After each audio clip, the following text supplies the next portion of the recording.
At any rate, she will end up at Westminster Hall, where 24 hours a day for 3 days, people will be allowed to come in and pay their respects to the Queen. And as we saw when her mother, the Queen Mother, died several years ago, so many people from across the nation came to pay their respects. I can't imagine what that lying in state is going to be like for Queen Elizabeth. It will be extraordinary, John. I can guarantee that. And I'm looking back at a piece that was very interesting that was written several years ago in The Guardian entitled "London Bridge is Down, the Secret Plan for the Days After the Queen's Death." And it details some of what we've gone through already today.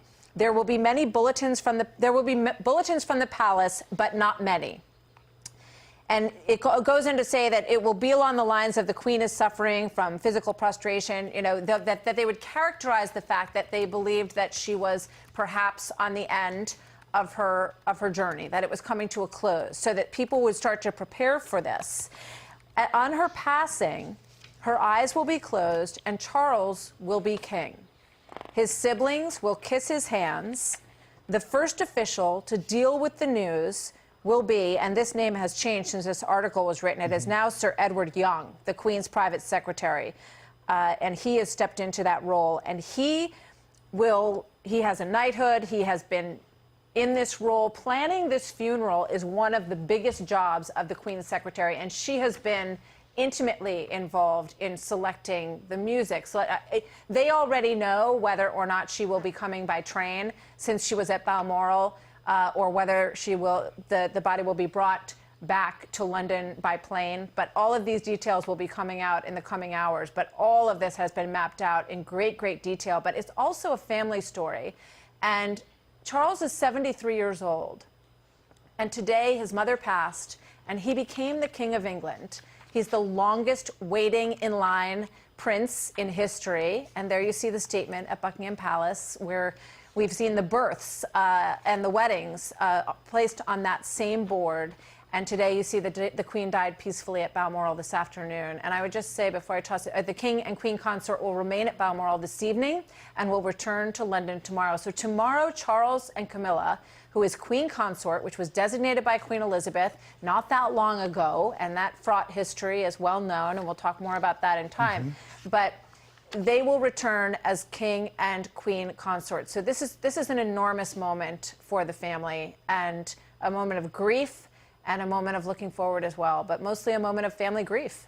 Just an update coming from the BBC right now that the Prime Minister is expected to make a statement. The last few moments, staff had carried a podium onto Downing Street after Buckingham Palace announced the news of the Queen's death. The Union flags, as we just noted, have been lowered to half-mast, and the Prime Minister, Liz Truss, is expected to speak shortly. All of this, as you mentioned, there will be serious protocol that has been put in place for quite some time, Martha. The UK will enter a 12-day period of national mourning. The Queen's body will be taken to lie in state in Parliament's Westminster Hall until her funeral takes place. These preparations, Martha, have been underway for a long time. And wow, has she proved anyone wrong who thought she might have passed earlier. 96 years old. What a life she lived, Martha. Yeah, she had great genes. Her mother lived to be 103. Her father, of course, died at a young age.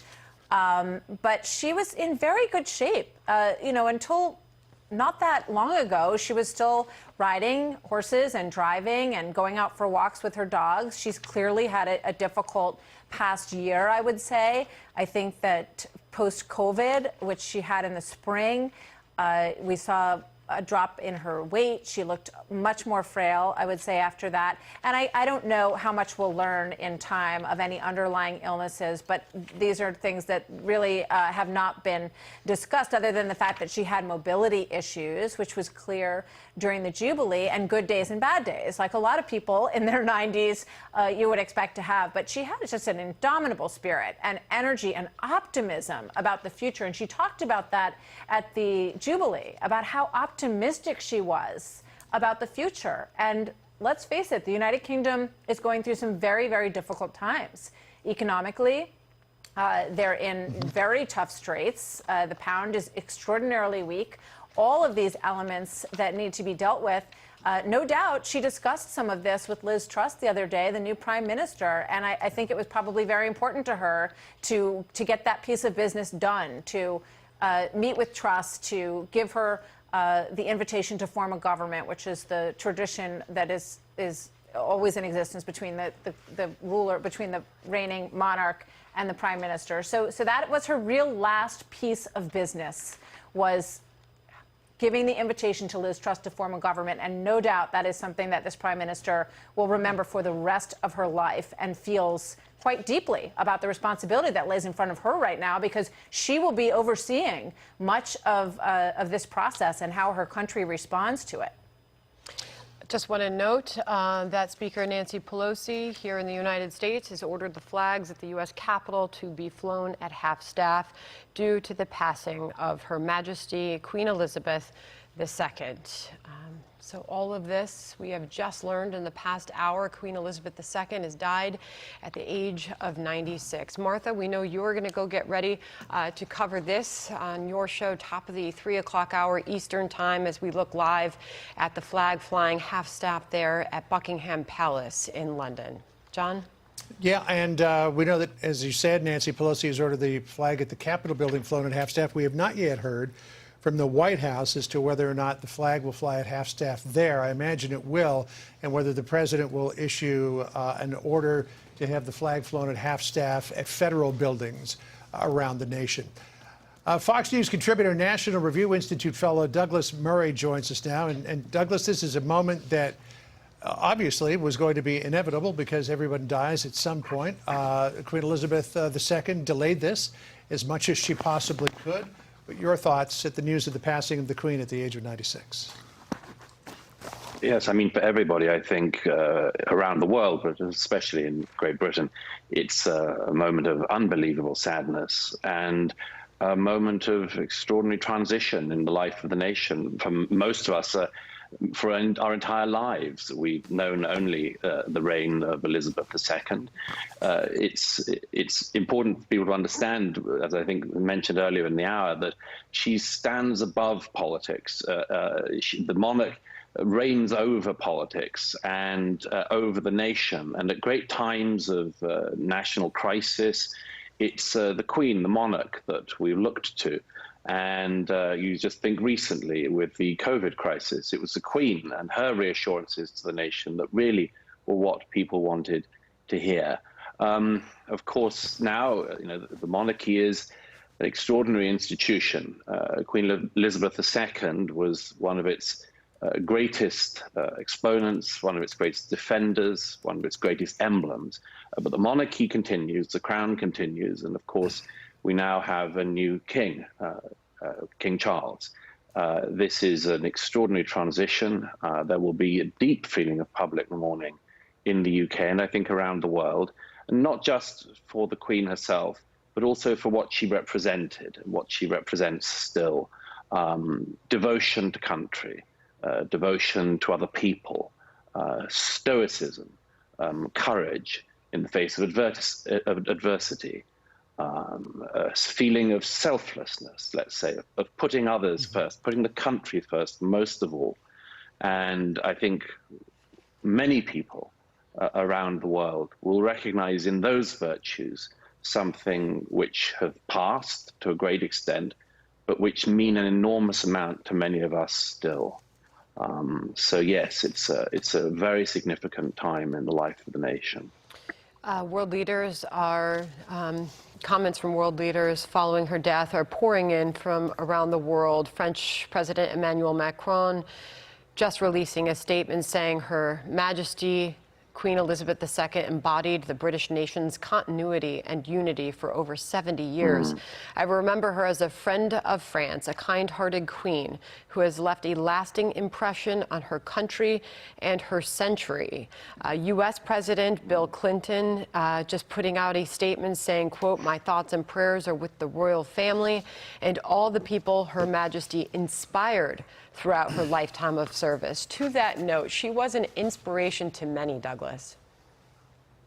Yes, that's right. And I think many world leaders, and particularly British leaders, constantly called on her source of not just knowledge, but also wisdom.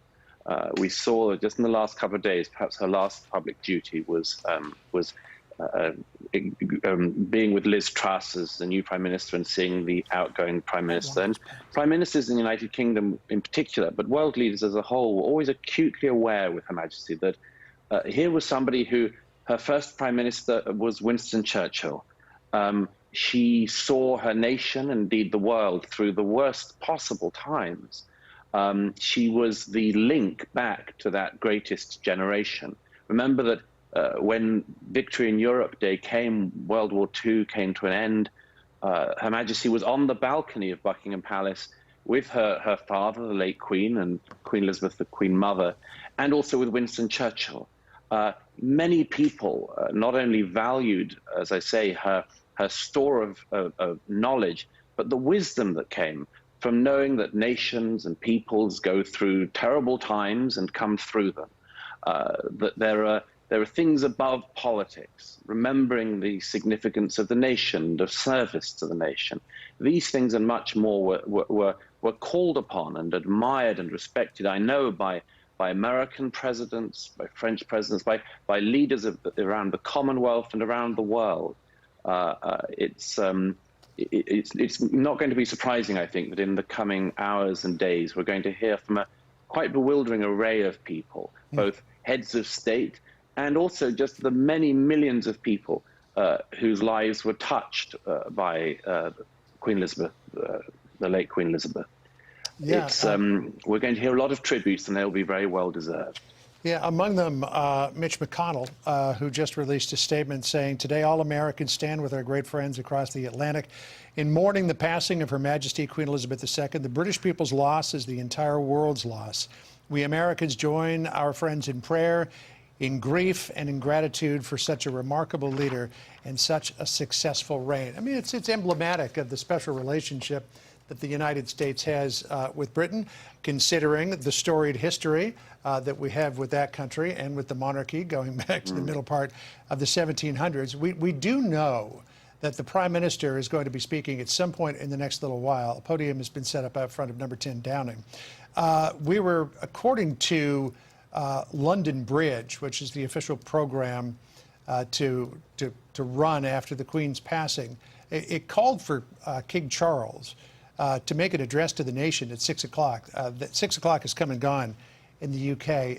Do you expect that we will hear from King Charles today, or if that won't happen until tomorrow, Douglas? I would expect we'll hear from him fairly soon. It's going to be very important that this sense of continuity is kept in mind. You know, on the death of a monarch in the UK, they say, the Queen is dead, but long live the King. And there will need to be, I think, a statement from the now King to reassure the nation. Of course, Queen Elizabeth was his mother, so he's lost his mother as well as the monarch. But I would expect that we will hear from him. I think there will be great public sympathy and support for him, and it will be very important that this transition into a very new era is done steadily and with great care, because I think a lot of people will be experiencing great shock as well as sadness at the news. If you could stand by with us, Douglas, thank you very much for joining us as we enter a new hour here, just moments after learning of the passing of Queen Elizabeth II, dead now at the age of 96.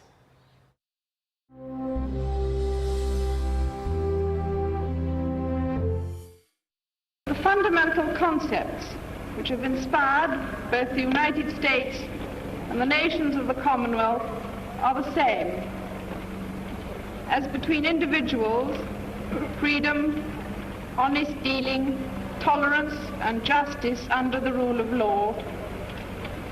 As between independent nations, free and sincere cooperation in the search for a just and lasting peace for mankind. Let us pursue these ideals with faith and determination, so that 350 years from now, our descendants will be as proud of us as we are of our forefathers. A young Queen Elizabeth in 1957 on her first trip across the Atlantic, the first British monarch to set foot in the same United States that waged bloody war to escape the crown's clutches so many years ago. But on that day, as throughout her entire reign, the Queen's focus remaining on the bonds that bring our nations together and the common goal of liberty for us all. Now just past 7 in the evening in the United Kingdom, ending a dark and rainy day, now turning into a somber night, with word in just the past half hour that England's longest-serving monarch, the world's longest-serving monarch for that matter, Queen Elizabeth, has died. Hello and welcome to the second hour of America Reports. I'm John Roberts in Washington. What an afternoon, Sandra. Sad day indeed, John. Great to be with you. I'm Sandra Smith in New York, by the way, as world leaders continue to weigh in on the loss of Queen Elizabeth II. Ukraine's President Zelensky extending his condolences to Britain and the Commonwealth for what he calls an irreparable loss of the Queen. The palace announcing the Queen passed peacefully this afternoon at her Balmoral estate there in Scotland. The royal family gathering there throughout the day for a final goodbye to Britain's longest-serving monarch. Crowds have been gathering all day outside Buckingham Palace, as you see the live pictures there, as news of the Queen's dire health spread. And now that her announcement of her passing has happened, we expect that more people will be gathering outside there as well. An unfamiliar moment in a nation where nobody under age 70 has ever lived without Queen Elizabeth as their king. Think of it that way. Yeah, and just 2 days ago, the Queen meeting with the new Prime Minister, British Prime Minister Liz Truss, for what was likely the final official picture of the 96-year-old monarch. We have got coverage throughout the hour. Greg Palcott in London is joining us. And Greg, I don't know if you have it. I trust you do. A statement from King Charles just moments ago at the moment of his passing of his mother.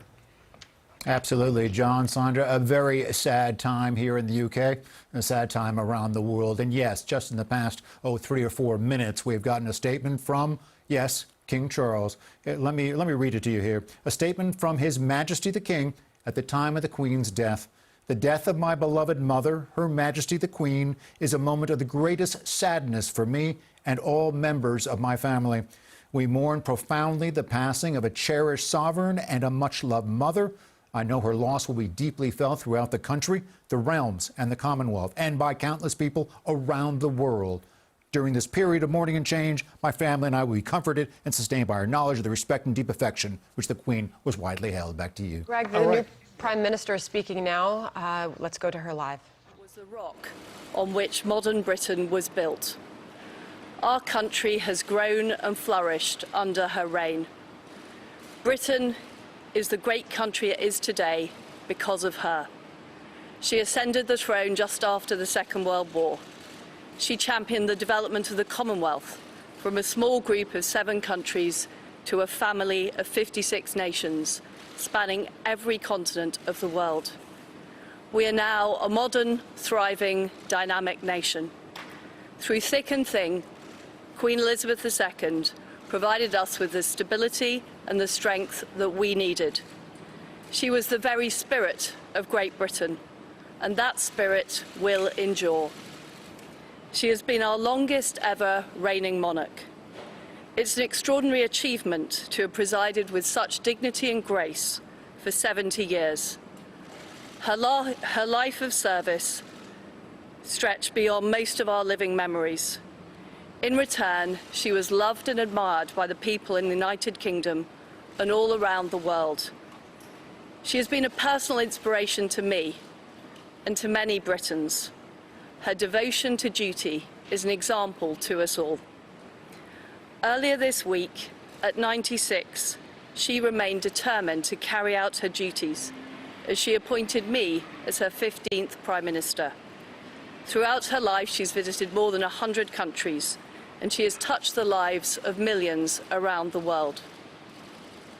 In the difficult days ahead, we will come together with our friends across the United Kingdom, the Commonwealth and the world to celebrate her extraordinary lifetime of service. It is a day of great loss, but Queen Elizabeth II leaves a great legacy. Today, the crown passes, as it has done for more than 1,000 years, to our new monarch, our new head of state, His Majesty, King Charles III. With the King's family, we mourn the loss of his mother. And as we mourn, we must come together as a people to support him, to help him bear the awesome responsibility that he now carries for us all. We offer him our loyalty and devotion, just as his mother devoted so much to so many for so long. And with the passing of the second Elizabethan age, we usher in a new era in the magnificent history of our great country, exactly as Her Majesty would have wished, by saying the words, "God save the King."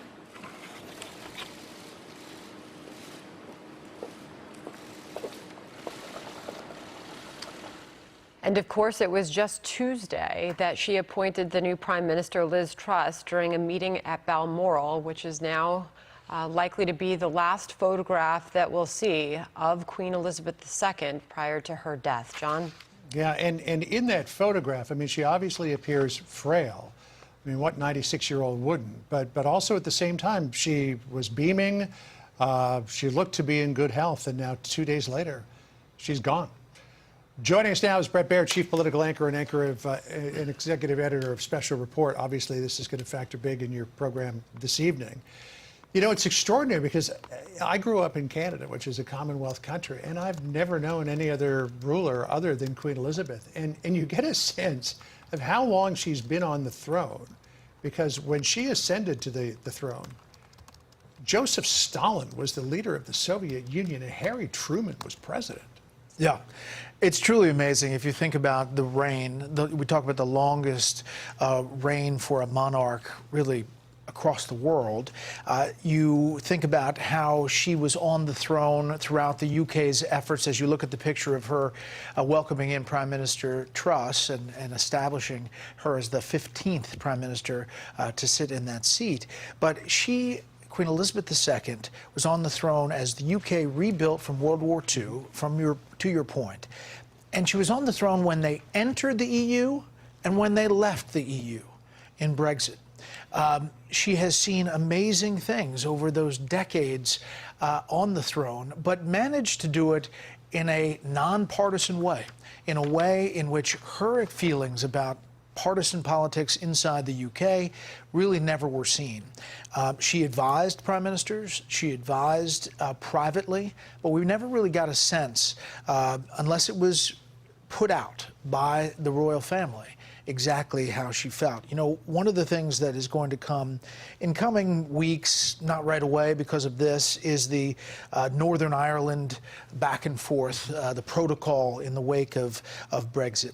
The Irish Taoiseach, the Prime Minister there, just put out a statement saying the Queen's reign was one of historic duration, immense consequence, and a focus of respect and admiration around the world. Our world is a poorer place for her passing, but a far richer and better place as a result of her long life and enduring contribution. I didn't say it with the Irish brogue, but you can get the sense of that. As we look there live outside Balmoral Castle, where her family rushed to be by her side, say their final goodbyes in the hours prior to her death. This statement by His Majesty the King at the time of the Queen's death, Bret, it is just absolutely beautiful when you think about, obviously, him losing his queen, but also his mother, Charles, the death of my beloved mother, Her Majesty the Queen, a moment of great sadness for me and all the members of my family. We mourn profoundly the passing of a cherished sovereign and a much-loved mother. I know her loss will be deeply felt throughout the country, the realms, and the Commonwealth, and by countless people around the world. During this period of mourning, Charles says, and change, my family and I will be comforted and sustained by our knowledge of the respect and deep affection in which the Queen was so widely held.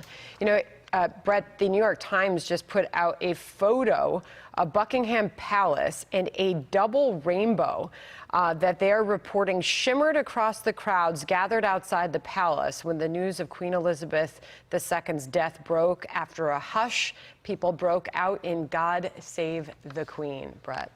It's pretty telling, and those pictures, I'm sure, are going to light up different television networks throughout the UK and also on papers and broadcasts. You know, the Prime Minister, Liz Truss, saying that Queen Elizabeth II was the rock upon which the modern UK was built. Think about 70 years visiting more than 100 countries around the world and the impact that this person had. How many people around the world knew who she was? Probably more than any other single person in the world. So this will be a process of mourning for the UK, but they've been preparing for this for quite some time. Now King Charles will make his way around the UK over 4 days, we're told, and all of the pomp and circumstance will come out, you know, in coming hours. But the big coronation for King Charles will come months later. The big funeral will come probably weeks later. Yeah, I mean, if you look at history, the last time there was a coronation in England, it was June 3rd of 1953, and that was about 16 months after King Charles VI had died. So the coronation is something for another time, but tomorrow Charles will travel to London, where the Accession Council will meet and officially proclaim him to be the King of England. And then, as you mentioned, he will embark upon a tour where he'll go visit Scotland, he'll visit Northern Ireland, he'll make his way around the country to accept messages of condolence from the local governments there and to give a tour as the new King of England. And the Queen will lie in state at Westminster Hall. And then we will have the funeral, which will occur, I believe, on the 10th day, and then the burial on the 12th day. So when you look at what's about to unfold in London, I mean, the last thing that we can remember is the funeral of Princess Diana. This will eclipse even that. Exponentially. Exponentially. I mean, obviously the emotion around Diana's death and the suddenness of it, this had been planned for, but this will, as far as the pomp and circumstance surrounding it, the preparations for it, will exponentially be bigger. And you can imagine world leaders coming from all over to express condolences and to be a part of that ceremony. It's interesting, if you just look at the politics of this moment, Liz Truss takes over as Prime Minister in a time when the UK is in trouble financially. As far as energy is concerned, she had a really heavy lift as she steps into this job, having been essentially the foreign secretary in charge of foreign affairs, and now has to deal with the domestic, not only the troubles, but also handling this effectively as saying goodbye to Elizabeth II. I should mention here, just before we go back to Sandra, we've obviously seen other funerals as well. Prince Philip last year, as well as the Queen Mother, Princess Margaret. But I mean, what I was talking about, the last big funeral was the one with so much impact would have been Princess Diana. That's right. And also an important note, an observation by our own Chad Pergram in his note earlier, Brett, as we were talking earlier about Queen Elizabeth was a huge study of American history, a huge study of the Constitution, starting at a very young age. And Chad is making the note that she spoke to a joint meeting of Congress, 1991, Brett, the only British monarch to do so. It was May 1991. Prince Philip sat at her side. As he has always said, all the way up until his death, he believed his role was always to support the Queen. And during that address, she spoke about the Gulf War, which the U.S., UK, and other international coalition had just entered into to liberate Kuwait after the invasion of Iraq. Elizabeth spoke about the special relationship between the United States and the United Kingdom, saying, quote, "The best progress is made when Europeans and Americans act in concert." And then on the Senate floor this morning, Brett, Chad notes that Senate Minority Leader Mitch McConnell said the Queen was, quote, "an exemplar of steady leadership." He added that Elizabeth changed the world. And Brett, as you know, Nancy Pelosi, the House Speaker, has ordered the flags at the Capitol to be lowered half-staff to honor the late Queen. Yeah, there'll be a lot of reaction from lawmakers, from the administration, obviously from President Biden and the First Family. This is a figure that will obviously have impact around Washington because of her long history. She was feted at a state dinner at the White House, and Nancy Pelosi's words, over 7 decades on the throne, Her Majesty was a pillar of leadership in the global arena, a devoted friend of freedom. And that basically sums it up. All right, Brett, thank you very, very much for joining us as we continue our coverage here. A live look outside Buckingham Palace. That is one view of the flag flying half-staff there as the crowds continue to gather and say their goodbyes to the Queen. Steve Hilton joined us top of the last hour, host of Next Revolution on Fox News. Steve, we continue to see world leaders, reaction pouring in from all corners of the globe. You know, Sandra, it's been an amazing feeling. An hour ago, as you said, we spoke. I had lots to say about the Queen and her reign. Your producer said, could you stand by in case we hear the worst? I said, of course. But I didn't imagine that it would happen because it's the Queen and she will just go on forever. And so it just, and I heard the news, I can tell you, I let out this howl of anguish. And it takes me to a point that many have made. Brett made it, Doug Murray, Martha made the point very well, that regardless of your views on the institution of monarchy, I've always been against the institution of monarchy. That's why I'm so proud to be an American now. But regardless of your views about that, this person, this incredible public servant, transcended all of that because you could see that all she cared about was her country, representing her country, doing her duty, doing it with dignity through everything that happened. And so I think the grief that people will be feeling right now in the UK, around the world, is not just for the person. Of course, it's incredibly painful for anyone to lose their mother, and that was reflected in King Charles's statement. But the grief for the loss of someone who embodied so much that is good and admirable about the world we want to see and the way we want people to behave in that world, and those virtues that seem to be, in many senses, disappearing. That's why it feels so painful. That's why I think it's going to be such a huge shock around the world because of she was so indomitable. That's a word that's been used. It just feels unbelievable that she's gone. It really does, despite the fact that, you know, with that statement that we were all reacting to earlier, we've been preparing for this news ever since her illness, you know, really, roughly a year ago. People have been preparing for this, but it still feels like such a shock. You know, Steve, looking at a statement from former Prime Minister Boris Johnson, who I believe traveled to Balmoral with Liz Truss for that ceremony to meet the Queen.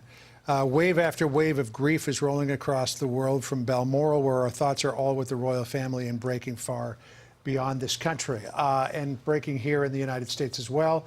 The flag being flown at half-staff over the Capitol.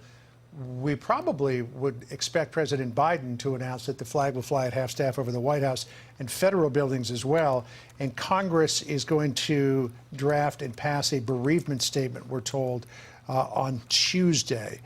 You know, I said this to Brett, that you get a sense of just how long the Queen has been on the throne when you consider that Joseph Stalin led the Soviet Union at the time of her coronation. Harry Truman was the president here in the United States. And when you know, we're looking at Balmoral Castle now, but when we had that picture of the roof of Buckingham Palace up there, I remember not too long ago, Brian May, the guitarist from Queen, and there you see it there, up on one of those parapets during one of the many Jubilee celebrations for the Queen, playing with his famous red special guitar, God Save the Queen. And I know that you probably did this as well, Steve, but during my entire youth at elementary school, every morning we would say the Pledge of Allegiance and sing God Save the Queen.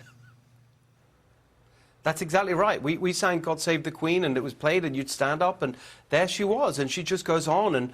And there are so many memories as I think about and reflect on her life and in a personal sense. I mean, you just reminded me of something that I hadn't even been thinking of, which is that for the 2012 Olympics, just before I moved here to America, I was working in the Cameron administration, and I was the point person, as it were, for the opening ceremony of the London Olympics, working with Danny Boyle, who is the director, who is the creative director, and putting all of that together. And of course, the most memorable part of that whole ceremony was the opening, where the Queen was greeting Daniel Craig and his character as James Bond, and then he took her in the helicopter, and there she was. And of course, in the end, we knew it was a lookalike parachuting in to the stadium.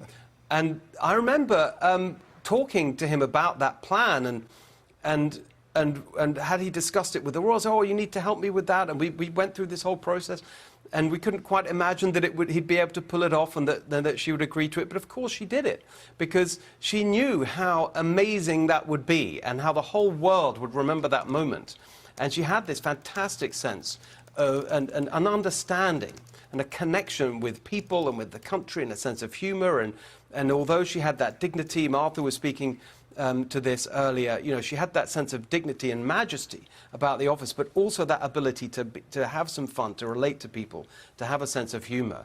And all these things, all these reflections and memories will be pouring out over the next few days, of course. But in the end, I think it really is. I know this is such a cliche to even say this, that when we talk about the passing of an era, she embodied so much of a particular spirit. And in the UK, that I think a lot of people will be thinking back particularly to the wartime spirit, that sense of determination and grit and resilience. She really represented that better than anyone.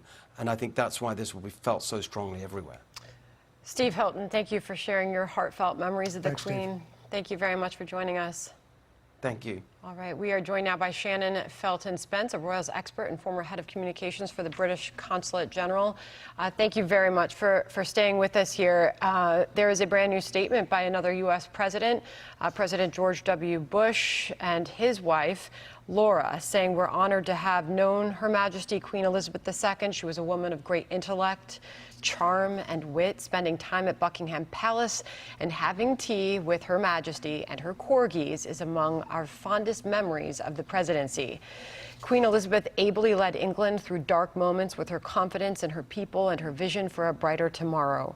Our world benefited from her steady resolve, and we are grateful for her decades of service as sovereign. Americans in particular appreciate her strong and steadfast friendship. Laura and I join our fellow citizens in sending our heartfelt condolences to the royal family and the British people. And you are reminded that during her reign, there have been 15 prime ministers, 14 U.S. presidents, 7 Roman Catholic popes. Your memories of the Queen? Well, first of all, you know, my deepest condolences to the King and the entire royal family and the people of Britain. This is such a time of sorrow and mourning, and I hope that they know how deeply this loss is felt in America and throughout the world. I was just in the UK for the Platinum Jubilee in June, and people were exuberant. The energy was like nothing I've ever seen. The streets of London were just full, shoulder to shoulder, of people from around the world showing up to celebrate 70 years on the throne. And I truly have never seen anything like it. She will be so deeply missed. You know, in terms of how deeply missed she will be, you know, the sadness, obviously, that this is going to precipitate in London and beyond in the UK is just incalculable at this moment. But we have ceremonies that are coming up over the course of the next 12 days that are going to pay such tribute to this Queen that the sadness, no doubt, I think will turn to celebration at some point, will it not? Oh, absolutely. I mean, 70 years on the throne, the world's longest reigning monarch. It is something to celebrate. So they have a process for this. We will go into a period of mourning of about 10 days, and we will have the funeral. And then we have an exciting transition to look forward to. There's a new king, God save him. And, you know, this is what the crown does. The crown passes down, the crown remains. Still waiting on an official statement from the current U.S. president as reaction continues to pour in from world leaders. Former U.S. President Donald Trump also sharing his tremendous loss and sadness on the passing. He and Melania deeply saddened in a statement to learn of the loss of Her Majesty Queen Elizabeth II. Together with our family and fellow Americans, we send our sincere condolences to the royal family and the people of the UK during this time of great sorrow and grief. and you're remembered of those images of his visit to see the Queen. And this was such an important part of her reign, to continue all those relationships, in particular with the United States and the many presidents during which she saw under her reign. Absolutely. So there was a poll actually in the last couple of weeks from the Association of Marshall Scholars and Emerson College that asked Americans for the next generation, how important will the monarchy be for UK-US ties? And remarkably, the poll found that 64% of Americans between the ages of 18 and 34 think that for the next generation, the monarchy will be as important or even more important than it is now. And that is a testament to her legacy. She has watched Western European monarchs fall and lose significance her entire reign. And to see that the special relationship is that strong, that we know that the monarchy will be important to our alliance and our friendship, it's just remarkable. Yeah, Shannon, we're just getting a response from former President Obama and Michelle Obama saying from the day of her coronation 70 years ago, the first one ever televised to this moment, there's countless tributes being posted online in her honor. Her Majesty Queen Elizabeth has captivated the world. Today, Michelle and I join so many others who are celebrating her life and mourning her passing. You know, it is rather extraordinary when you think of the violent history that this nation had with the British monarchy so many years ago, how beloved a British monarch actually became. Absolutely. Well, I was just thinking when you were speaking with Steve about singing the British national anthem, God Save the Queen, at school every day, and I'm reminded that actually our country 'tis of thee is the same tune of God Save the Queen. We are bound to each other in friendship and in history and in democratic values, and that's just a fact. Much will be made about who made it there to say their goodbyes. Of course, we kept track of her children, her grandchildren who flew to be by her side. We saw that happening earlier today. Obviously, William and Harry making their way there. We quickly learned, while we thought that Meghan had been also along with Harry, that she was not. But her family was so important to her, and no one will really ever know. I'm sure many stories will be told about how she tried to mend that relationship towards the end with Harry and Meghan distancing themselves from their family. I don't think that there's much to be made of Meghan originally announcing that she was going to Balmoral and then saying that she wasn't. I actually just think that Kate Middleton did not go, and so they understood that it was the proper thing to do to just send the boys. But listen, it's been a rough couple years for the Queen with the Duke of Edinburgh passing last year, the pandemic, Harry and Meghan leaving. It's been a very high-stress time for the whole world, but even inside the palace walls, just in her own family, it's been quite difficult.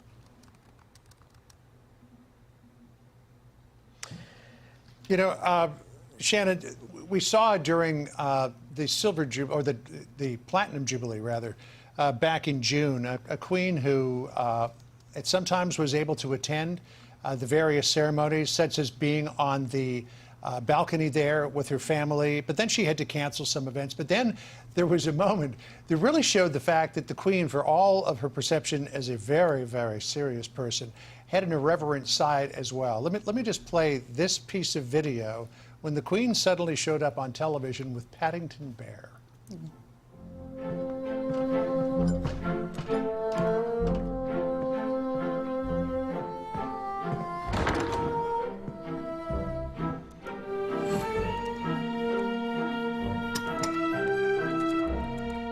Thank you for having me.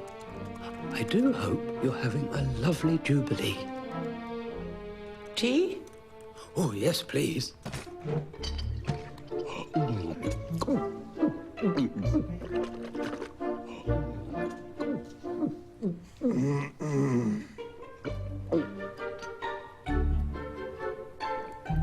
Oh, terribly sorry.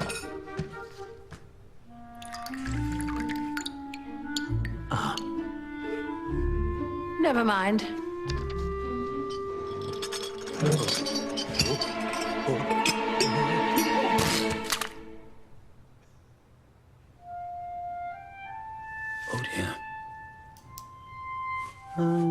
Perhaps you would like a marmalade sandwich. I always keep one for emergencies. So do I. I keep mine in here. Oh. For later.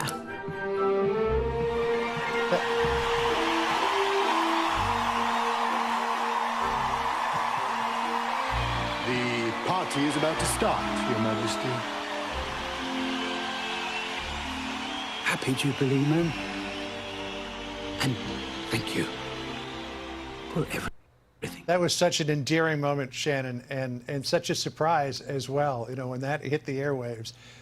So many people thought that the Queen would never do anything like that. It was just such a wonderful moment as she celebrated her Jubilee. It's bringing a tear to my eye to watch it. It was sweet at the time, and now just is so heartwarming. You know, she had a silly side. Steve was talking about when she jumped out of the helicopter for the London 2012 Olympics with 007, which was so exciting. And then you might remember a funny social media video that Prince Harry and the Queen did with the Obamas when they were promoting the Invictus Games. So she had a sense of humor about herself. She knew how people saw her, and every once in a while she would sort of break and give us a sense to her true personality. And of course, you know, she loved her family, she loved her country, and as Paddington says, the country loves her back. And she loved marmalade sandwiches as well. Shannon, well, thank it was you so always such a joke about what she kept in her purse, so now we know. You know. Thanks so much for joining us. Appreciate it. Finally, Sandra, we're getting a statement from President Biden and the First Lady. It's a long statement, so I'll just read a short part of it here. In a world of constant change, she, the Queen, was a steadying presence and a source of comfort and pride for generations of Britons, including many who have never known their country without her. An enduring admiration for Queen Elizabeth II united people across the Commonwealth. The 7 decades of her history-making reign bore witness to an age of unprecedented human advancement and the forward march of human dignity. Again, it's a much longer statement, which we'll get to in the moments ahead. And obviously, a lot is already underway in just the hours after her death. This is a live look outside of Balmoral Castle there in Scotland. Ashley Webster is joining us now from Fox Business. Ashley, so many stories will be told of the Queen. And Yes. she was known for her caution. Okay, as one recent biographer, Sally Bedell-Smith, notes in a recent biography, Elizabeth the Queen, although she refused to wear a hard hat when riding on horseback, which she did really up until the final years of her life, but it turns out for a practical reason, prompting the staff at Windsor Castle to joke that, quote, the only thing that comes between the Queen and her heir is an Hermes scarf.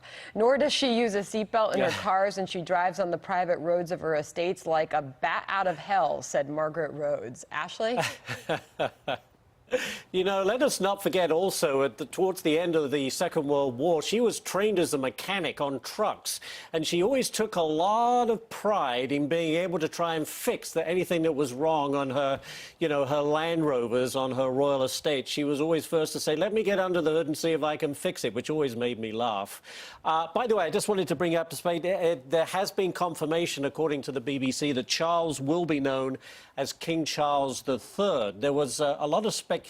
He could have used Charles, he could have used his other Christian names, Philip, Arthur, or George. He could have been King Arthur, which would have been interesting, but apparently he has settled on King Charles III. So that's some interesting news there. But for now, the focus, of course, is on the Queen and her remarkable life. And when you look at all these statements that are coming in from heads of state, she really was admired. There's no doubt about it. But I think the UK is going to be overwhelmed a little bit with national sadness. There's no doubt about it. She's been there. She's always been there. It's hard to think of her not being there, and I think that will come home. The reality will set in, and a whole brand new era will begin. She was 96. We knew this day was going to come at some point, but even so, it is still a shock. Yeah, you know, it's a long time since we've had a King Charles. King Charles I, 1625 until his execution in 1649, and then Charles II, 1630 to 1685 he lived. So this is a name that is being resurrected from the annals of history, which I think for people in the UK has some measure of significance. Am I right in that?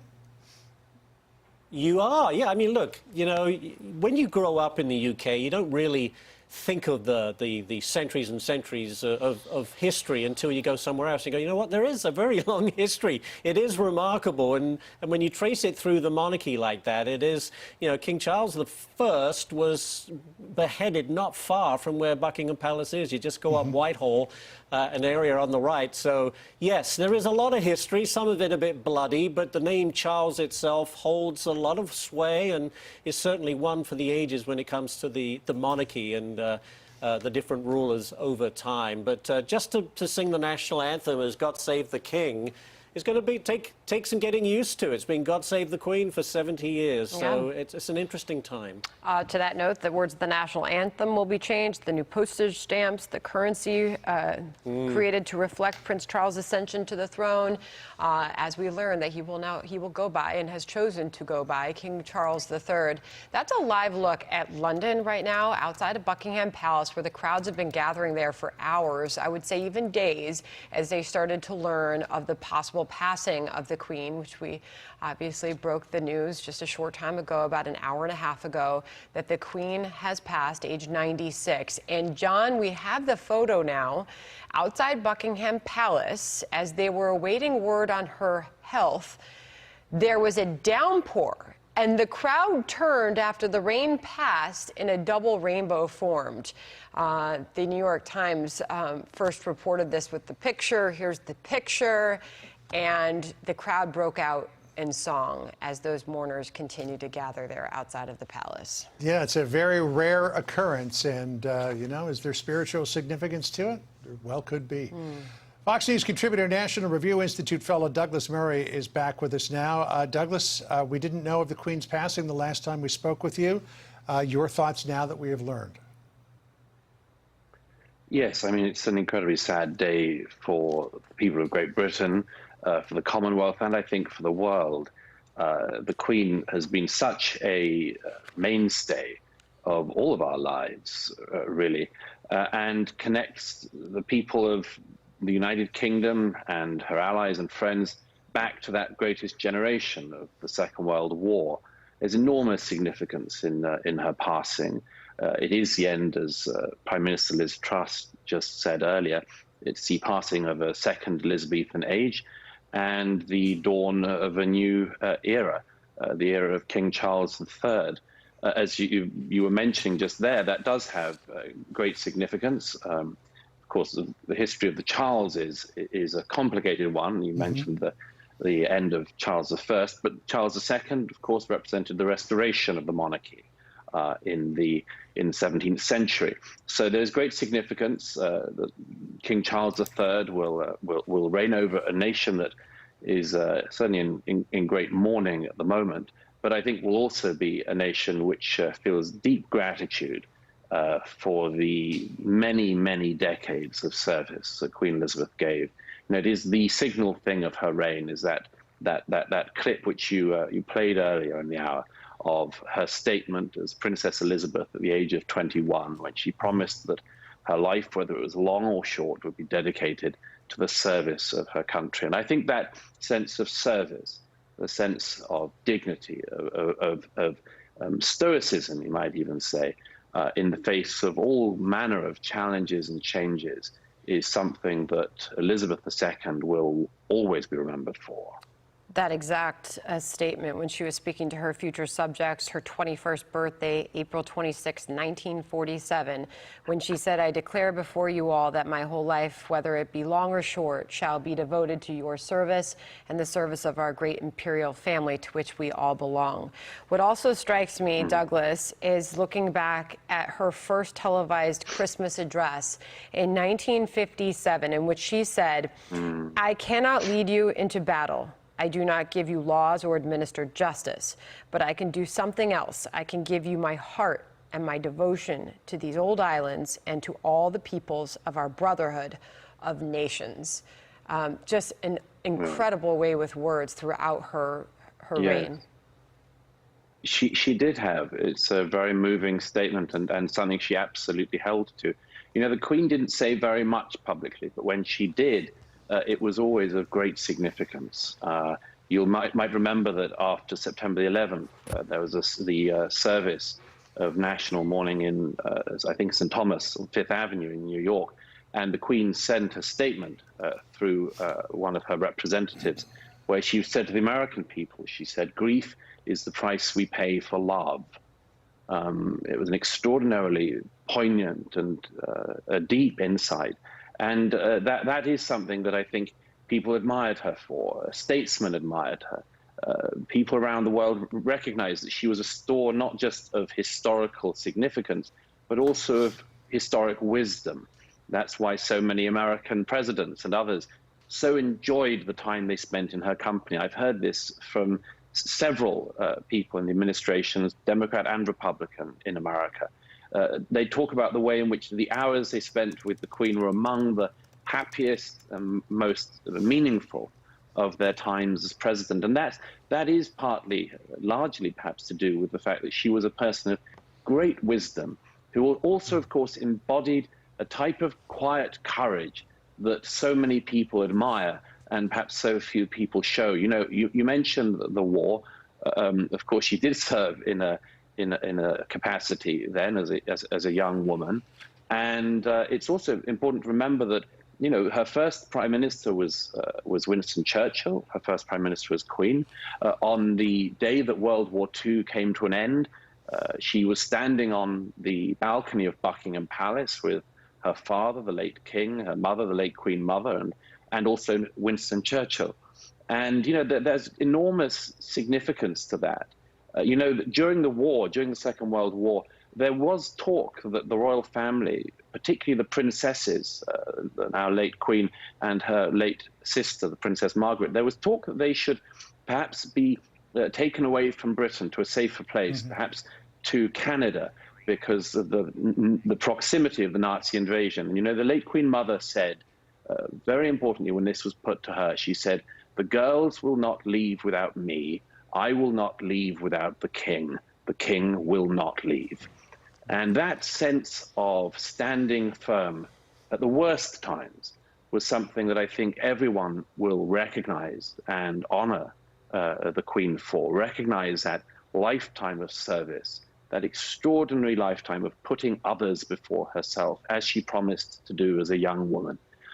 She's going to be very, very deeply missed. And this really is a very unusually meaningful time. Yeah, a moment of courage there that we saw reflected recently with Vladimir Zelensky refusing entreaties to leave Ukraine, saying that he is going to stand tough. You know, we had that tender moment a moment ago, Douglas, the Queen with Paddington Bear. We've got an old movie tone reel here from 1957 that I want to put up. This is Charles, who was a young boy at the time, greeting his mother as she returned from her first visit to the United States back in 1957. Do we have that video that we can put up? And let me just read the statement from. Let's see the video. There's the Queen coming back with Charles at her side. Making her debut as a toddler will have nay to do with the kilted greeter. A generously proffered hand by Prince Charles, however, shows the lad who will one day be king has a proper respect for the responsibilities of royalty. One day be king. That was 1957. It's now 2022. Yeah. But here's the statement from Charles that was released a short time ago. "The death of my beloved mother, Her Majesty the Queen, is a moment of the greatest sadness for me and all members of my family. We mourn profoundly the passing of a cherished sovereign and a much-loved mother. I know her loss will be deeply felt throughout the country, the realms, and the Commonwealth, and by countless people around the world. During this period of mourning and change, my family and I will be comforted and sustained by our knowledge of the respect and deep affection in which the Queen was so widely held." I mean, that is a fitting and beautiful tribute to his mother. Yes, it is, and it also reflects, I think, something that is worth commenting on, which is the significance to the now late Queen of her faith. She was a woman of very deep faith. She was, of course, one of her titles was Defender of the Faith. She was the head of the Anglican Church, of the Church of England. And that wasn't for her just some kind of honorary title. It was something she took as being a deeply meaningful role. She was herself a person of very deep Christian belief and courage, and she very often would reflect on that in her messages to the nation and the significance in her life of her faith in God. And her son will now also take over that role.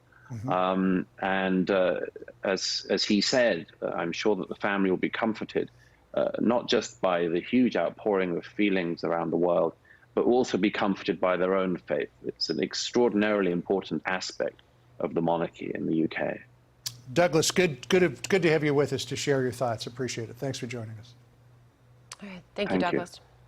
Let's bring in Darren McGrady now, former chef to Queen Elizabeth II.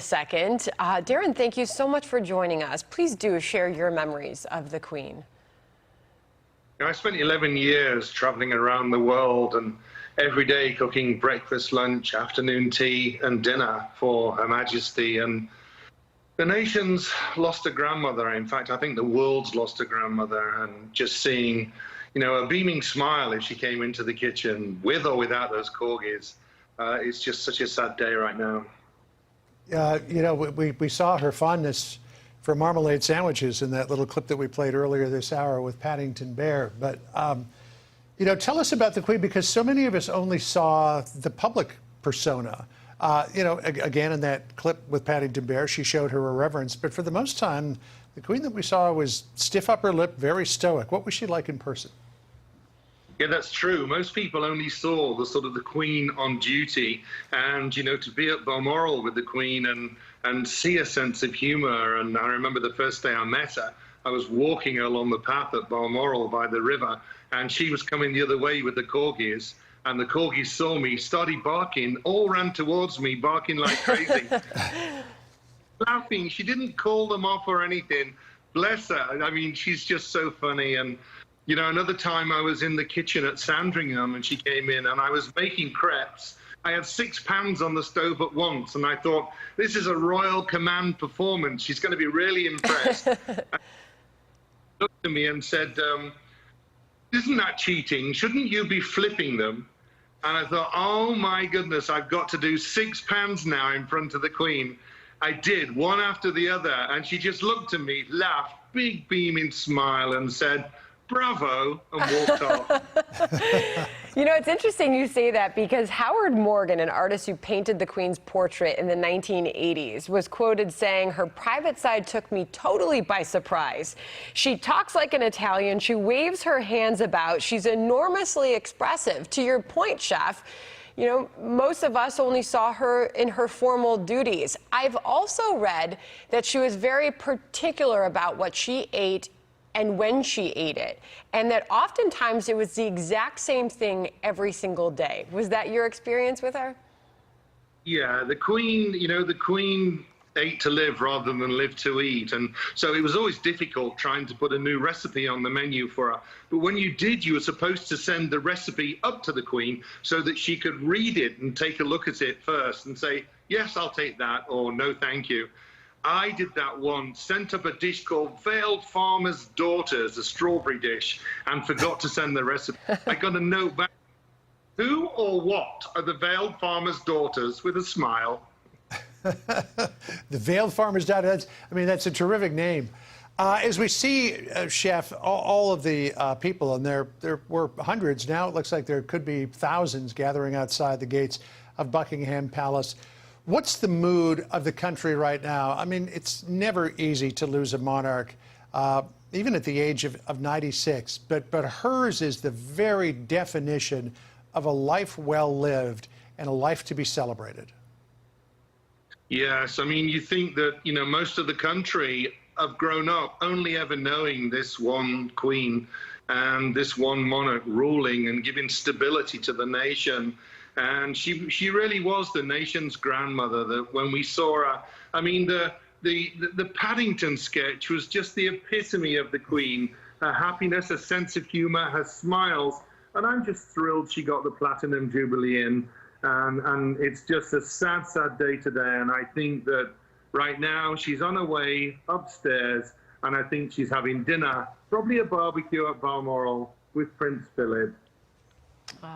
And as we get these beautiful images coming in, as people all around the globe are laying flowers and remembering her. And we're also getting word from the Paris mayor that the Eiffel Tower will go dark as night falls in Europe.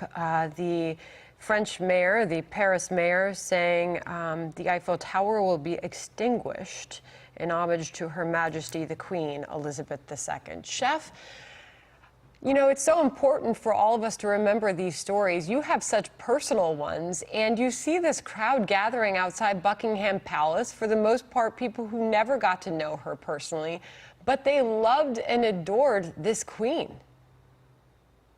I think that, you know, over the years, she just touched everyone's heart, you know, going back to the war and how as a young girl, as someone said earlier, you know, she wouldn't move away to Canada or anywhere. None of the royal family would.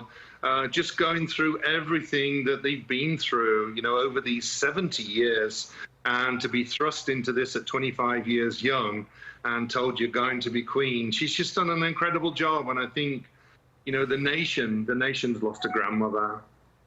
You know, Chef, you mentioned what she has been through, and she has been through so much, but who wouldn't? I mean, when you're on the throne for 70 years, you tend to go through a lot. But she lost the love of her life, Philip, in April of last year. And could it be said, and was it your perception, that to some degree she lived the last 16 months of her life with a broken heart?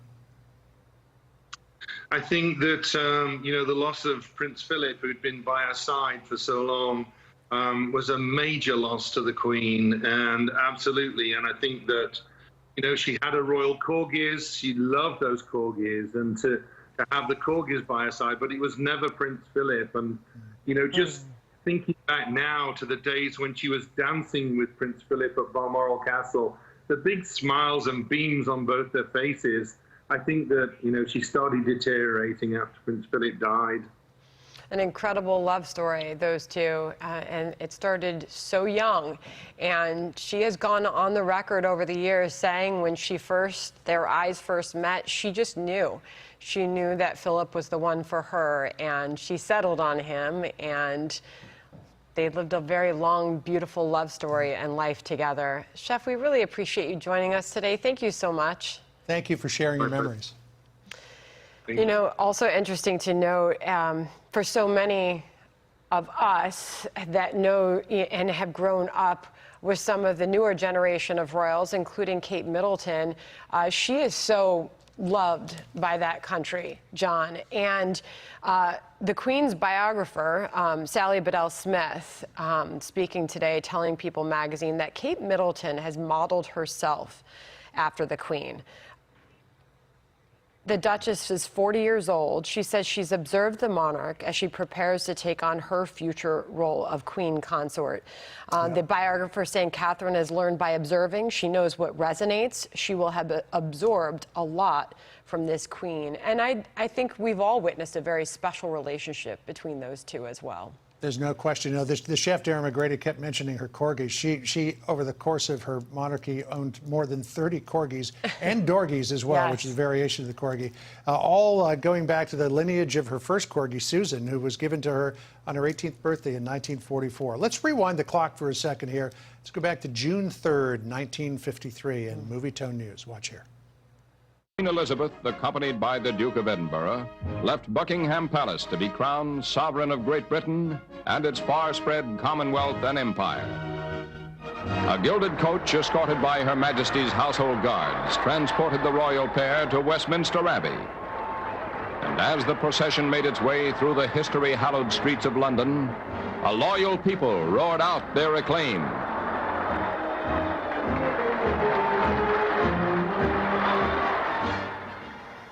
All right, some memories from 70 years ago now. It's amazing that time has gone by so quickly for all of us.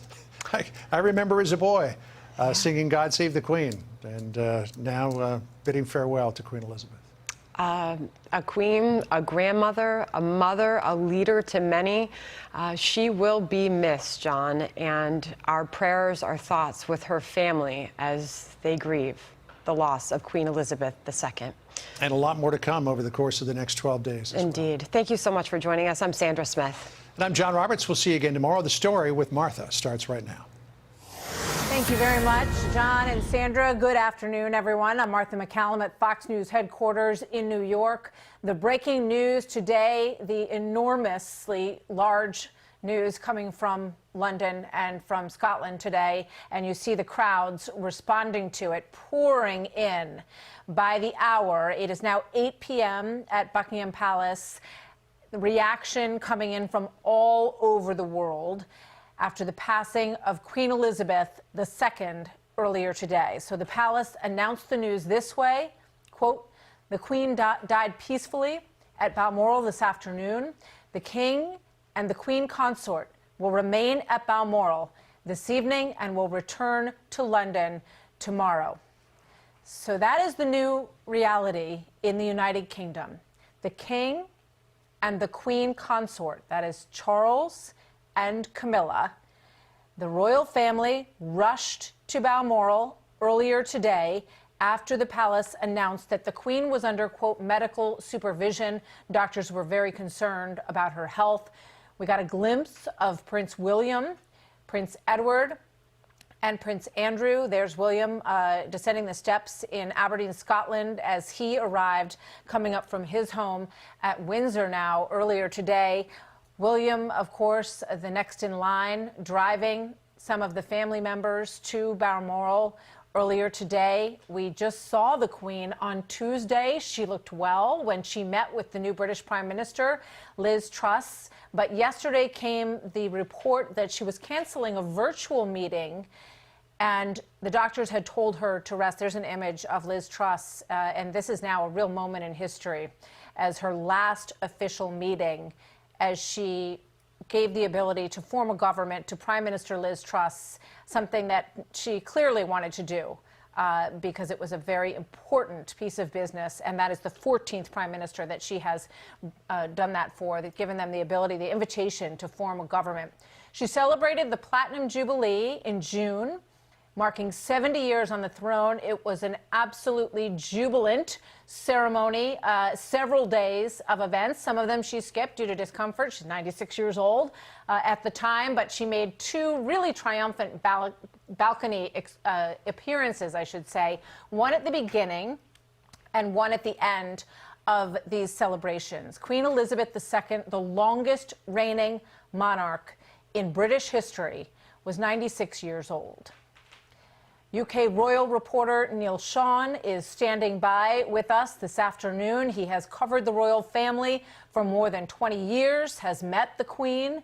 But first we go to our senior foreign affairs correspondent, Greg Palcott, who is covering this story live from London. Hi, Greg.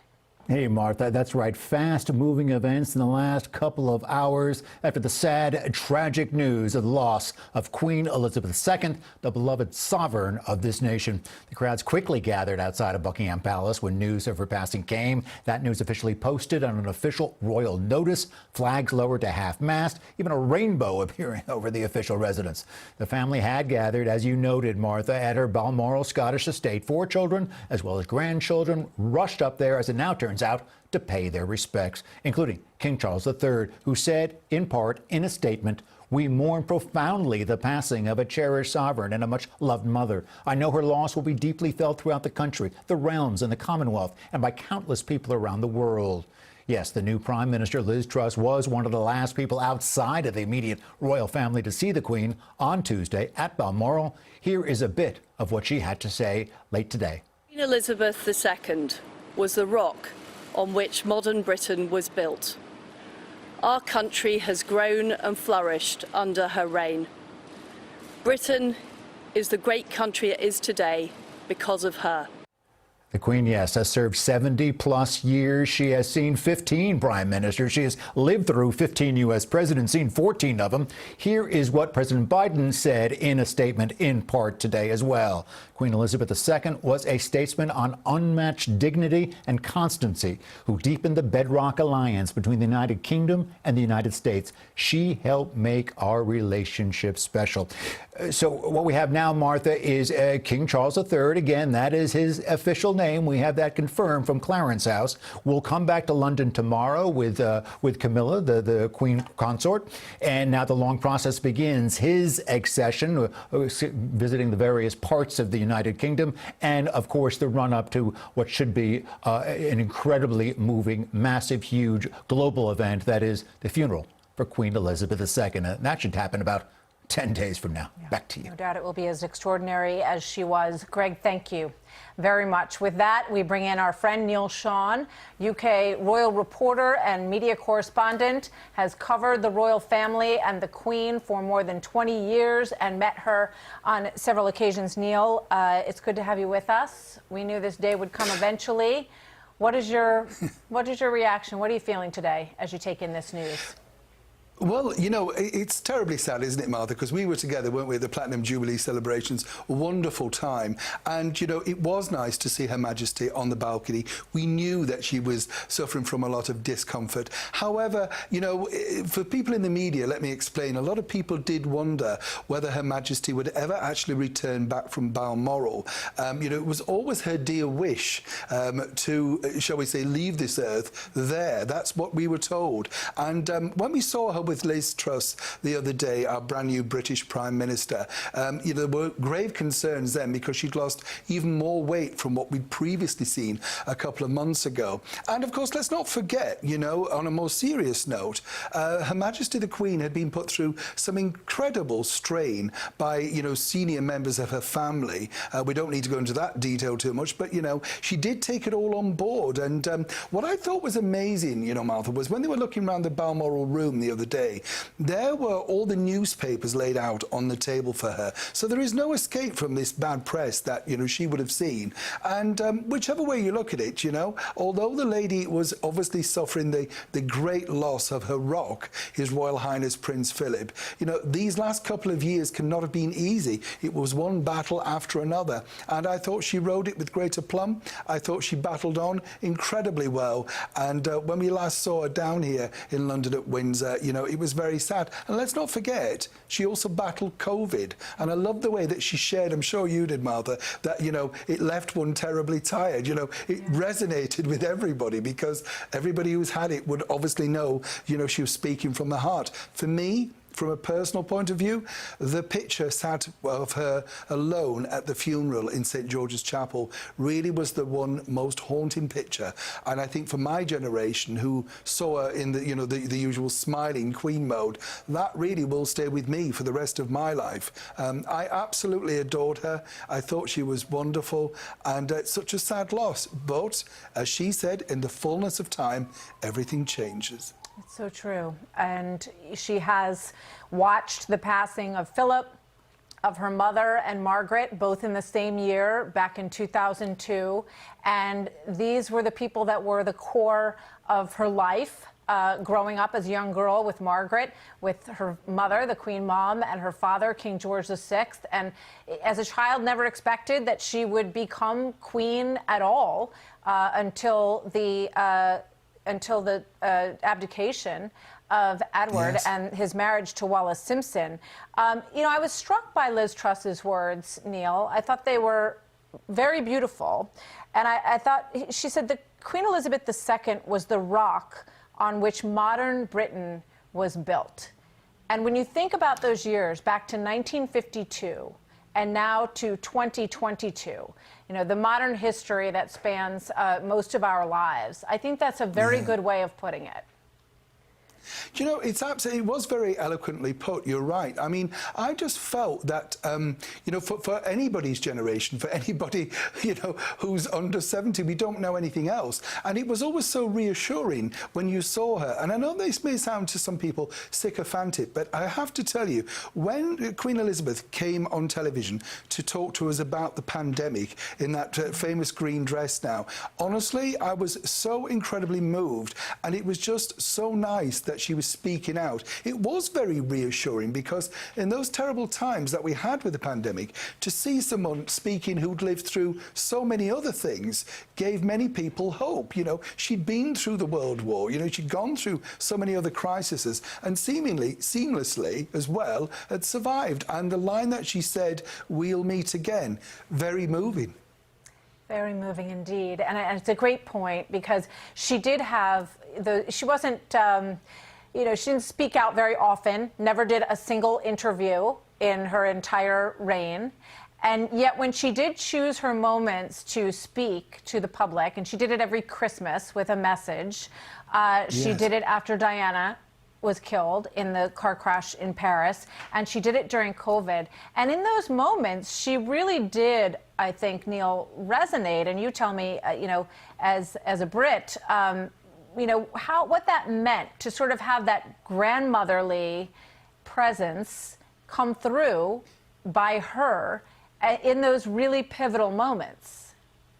I mean, you're spot on, Martha. It was those things. I remember being at school, and she came, you know, to our local town, and you know, to see this is pre-social media, you know, to see this lady up close in a car was incredible, you know. And as she rightly said, you know, she was the sort of person that everybody looked to, and she had to be seen, as she openly said, to be believed. And it was so true, because when you think about it, she was everywhere, you know, on post boxes, stamps. We saw the image was indelible. It was every place you could look. So when people did meet Her Majesty the Queen, like, of course, President Trump, who I know she had a soft spot for, let me tell you, even though he sort of tripped up on the inspecting the troops and all that sort of stuff, people who made her laugh, she did really like. She had a soft spot for Boris, and we know that she really, really got on incredibly well with Winston Churchill, her very first Prime Minister, because he was the one that actually guided her. You know, I mean, a young girl, brand new in this job, who could she turn to? And there he was. So I think she was very loyal to people that were good to her. But more importantly, she was an incredible mimic, by the way. So she did a very good impression of President Trump, let me tell you. That's funny. Yeah, I think that I was covering that day when President Trump went to Windsor, and you could see that there was just sort of a fun rapport between them. I think she always appeared to try to find something that was common ground with all of the people that she met, so she'd have something to talk about with them and kind of find a way in to make it a personal, easy moment for that person who is in the position of meeting the Queen. Let's shift gears, if I may, Neil, and talk a little bit about what's going to happen now. This Operation London Bridge has been in effect and been worked on since the 1960s. There's a ton of work going on behind the scenes right now. Give us a little bit of insight into what we can expect. And will the funeral be 10 days from today? Well, that's normally the protocol. I mean, you know, when you think about it, Martha, this is brand new because, you know, we haven't had this for 70 years. So, you know, what was then in the 1950s is possibly going to be updated. The idea that His Royal Highness Prince Charles returns back to London tomorrow, I think there will be some kind of address, maybe, you know, televised address, maybe it's pre-recorded, something like that. I would expect something like that because he would want to speak to the public, the subjects, and then from there, really, you know, it's all really in the early stages of how they're going to map it out. I mean, obviously this is a global event, you know, and it will be covered worldwide. She reached every corner of the world, and whatever you may think of what's coming up, you are now truly living through history. You know, people will look at this moment and, you know, the next 10 days or 12 days or so, and they will look back on it, you know. So we are lucky to be living in this moment. Very sad that we've lost her, but truly that's going to be the next phase. You know, it's going to be, you know, what happens next. You know, I'm not sure. There was a report earlier on that there would be a Lion State. I'm not so sure about that, but again, you know, things are moving. It's a fast-moving story. I think Lion State in Westminster for 3 days was in the original protocol plan, but as you point out, there's no doubt that Queen Elizabeth has been discussing this with her private secretary and her family in recent weeks because she's clearly a person who went through the red boxes with care, wants to dot every I and cross every T and have everything well placed. Not so much, I would imagine, Neil, as you know, as it reflects on her, but as it reflects on the crown and the continuity and wanting to make sure that this event, which, as you say, will be watched by the globe. I can't think of another individual in the world, really, that will have more attention at their funeral than this funeral. Exactly. But that's really Yeah. what it's about, right? This is a moment to present them in the best possible light and show that now the torch, the crown, is being passed. Well, it's going to be very difficult, to be honest, Martha, for King Charles, Prince Charles, because, the Queen was so universally loved and never really put a foot wrong, I mean, I can't really think of anything that she got wrong. People might claim she did, but as you rightly said earlier on, because there's no documentation of interviews to go back on or anything like that, we don't really know her private thoughts. We've never known that. So that's really been a blank canvas for her to, push forward and reign. Prince Charles has been a little bit more vocal and obviously has his, certain quirks and things like that, although well loved over here, I might point out. But, for him, it's very similar, I believe, to Queen Victoria and King Edward.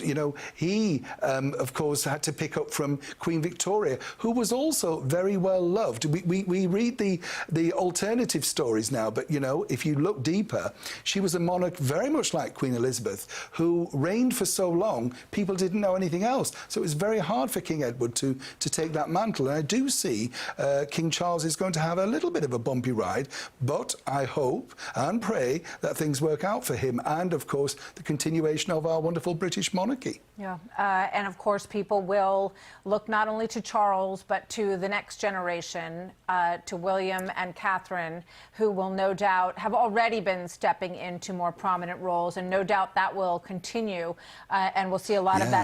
I just want to read what Liz Truss said about now King Charles. She said, His Majesty King Charles III, with the King's family, we mourn the loss of his mother, and as we mourn, we must come together as a people to support him, to help him bear the awesome responsibility that he now carries for us all. We offer him our loyalty and devotion, just as his mother devoted so much to so many for so long. And with the passing of the second Elizabethan age, we usher in a new era in the magnificent history of our great country, exactly as Her Majesty would have wished it. So Liz Truss's words, very effective and I would say very hopeful. I mean, it's a difficult time in the United Kingdom. There's a lot going on, and these will be difficult ruptures to get across. Very difficult, Martha, and so, as you rightly said, so well put. I mean, I think Ms Truss has done an incredible job. When you think of it, she's new to the job too. And as you rightly said earlier on, that moment of her meeting the Queen is now a major moment in history. I think one moment that maybe will cheer your viewers up, though, and it's one that certainly does for me. When you look back at the Platinum Jubilee and you look at that beautiful picture of Prince George looking up to his grandmother on the balcony of Buckingham Palace, it really is a moment in history, because there is this young boy not knowing that, she's not going to be with us much longer. But there he saw exactly how much she was loved. And this is going to be his destiny too, one day. Big shoes to fill.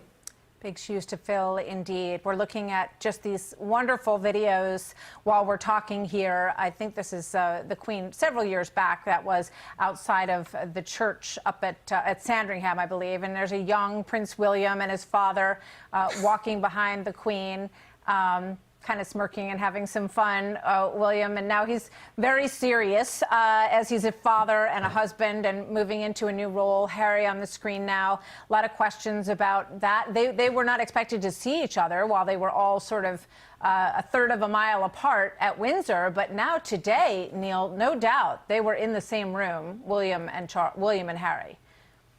Well, of course, yes, they would have been. I mean, I think it's very difficult, isn't it? Because the sad thing is it possibly takes a family tragedy to make people think, where they are and look at their own lives. I think it's very wise, if the report is true, that the Duchess of Sussex very, kindly kept away. And if that is true, it does say a lot, doesn't it, about where the family is, But I think for Harry and William, I hope that this is a moment where they get some sense together, because really the unitedness of the family moving forward is pivotal. And I would suggest that Prince Charles is going to need both their support. Some people might say that this could even herald a return back within the fold for the Duke and Duchess of Sussex. I know Harry would very much like to return. I'm not so sure about the Duchess. Well, one of the problems is the book. Harry has a book coming out supposed to come out this fall or maybe in the early part of the winter.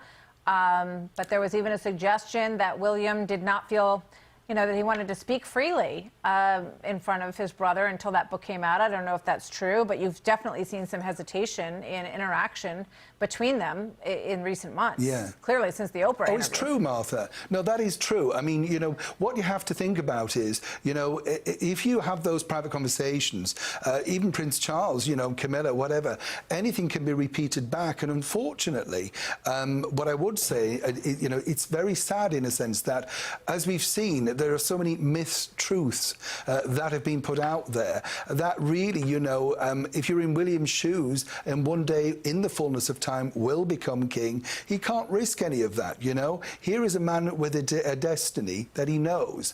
And sadly for his younger brother, who seems to have got engulfed in a soap opera, sadly for him, it seems that he can't trust him right now. Let's hope, as I say, this terrible tragedy, while we think about the Queen with greatness, maybe this could be something that could rebond the family, the whole of the family.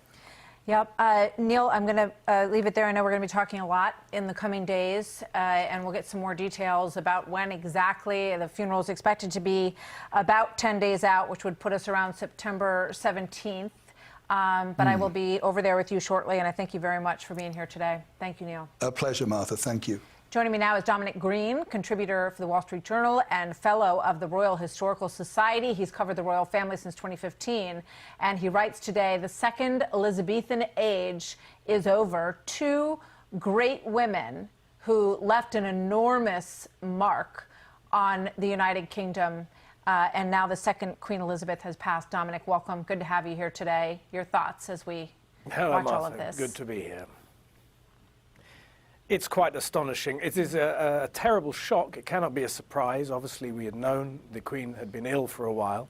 But nevertheless, the shock is palpable, and the scenes that you're seeing in London are those spontaneous shows of grief and affection that really characterize what Winston Churchill, when the Queen was crowned, 70 years ago, what Winston Churchill called a magic link between the Queen and the people. And that link has become a global one. It's quite amazing to see the reaction as a genuine global one. We've been watching these reports, and Prince Charles is going to be known as King Charles III now. The coronation will be some time off, but he becomes king instantly as soon as the Queen passed. And it is not a given that he would take his name, Charles. Queen Elizabeth, it appears, didn't hesitate to keep her own name, Elizabeth, but her father, King George VI, was actually Albert. So Charles did have an option here to choose a different name as king. Any thoughts on the announcement that he will indeed be Charles, and he'll be Charles III? Well, welcome to the Carolingian age, the third Carolingian age, and there hasn't been one, of course, since the 17th century. Charles II was king in 1660. I think it appeals to now King Charles because it says something about a new beginning or a new start. He's always been a person of firm opinions and known what he thinks about things, and I think he wants to make his own way as a monarch. It has been said, or he has let it be known, that he would be less forthcoming in his opinions once he had become king, that he would have a more constitutional and cautious role. But certainly it does say something about him wanting to make it his own reign. And of course, when Queen Victoria died, her son Edward ruled for only 9 years. But we speak of an Edwardian age, nevertheless. And so who knows what the Carolingian age we are now entering will have in store for us. Speak about the challenge that Charles will have, and it isn't dissimilar, as Neil Sean just said, and you bring up as well, after Queen Victoria's reign, and Elizabeth surpassed Queen Victoria's reign several years ago. How hard it is to step into the shoes of someone who has had such a deep relationship with a country. Well, I mean, is it harder to step into someone's shoes at the peak of power, which is, of course, where Britain was in 1901 when Edward VII took over?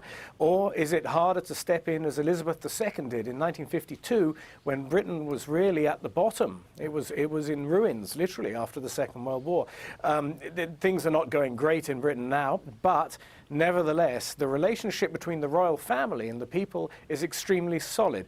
The Queen has worked very hard and created a modern monarchy, the firm as they call it, and there is a great reservoir of goodwill and affection for the whole family, including, you know, the minor members as well. And so I think Charles III, as he now is, will catch, if he's wise, a wave of this affection, and it should carry him a long way forward. I think there are always going to be difficulties, but the difficulties in Britain today are not really constitutional or to do with the monarch's standing. They're economic. They're to do with the cost of living and the cost of energy. And I'm sure that Prince Charles, who has long been an advocate of green energy and so on, will quietly be saying, "I told you so," but I very much doubt he will say it aloud. I think he will be looking to build a strong relationship with his people. He's had a long time to think about this moment.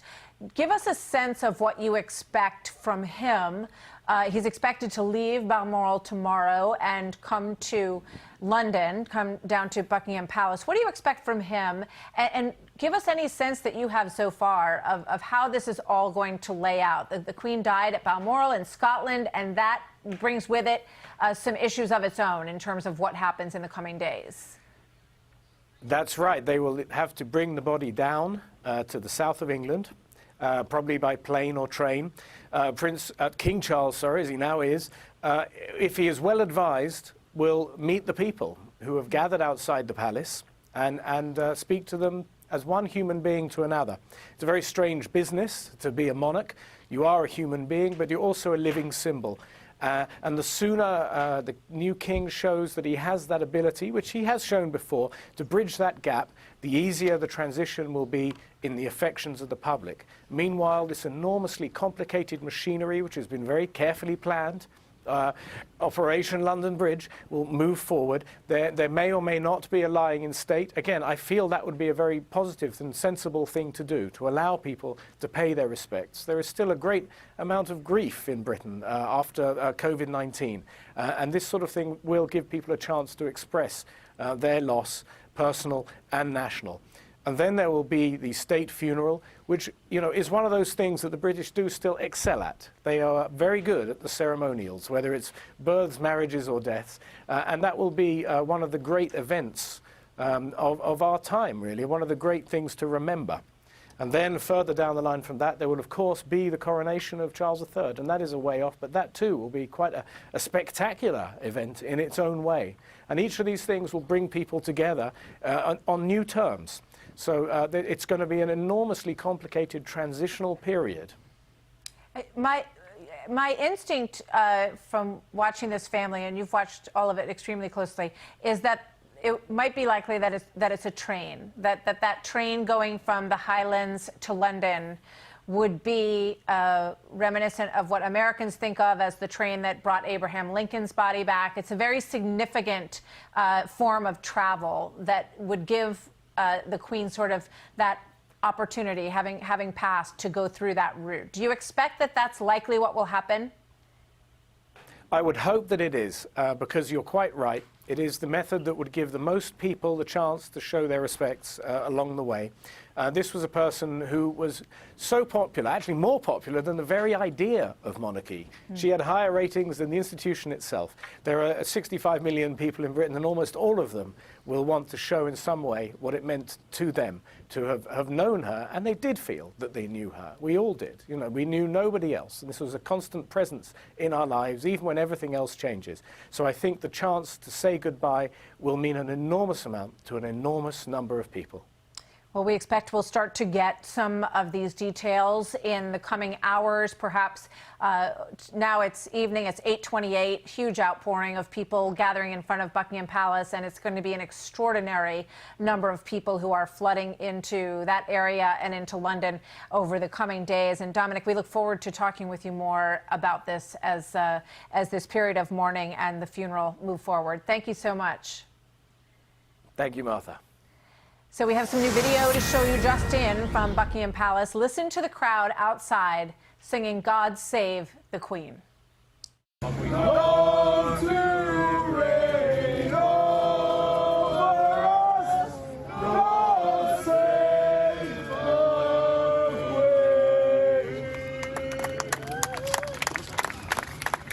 So that's just a spontaneous outpouring and the beginning of many of them.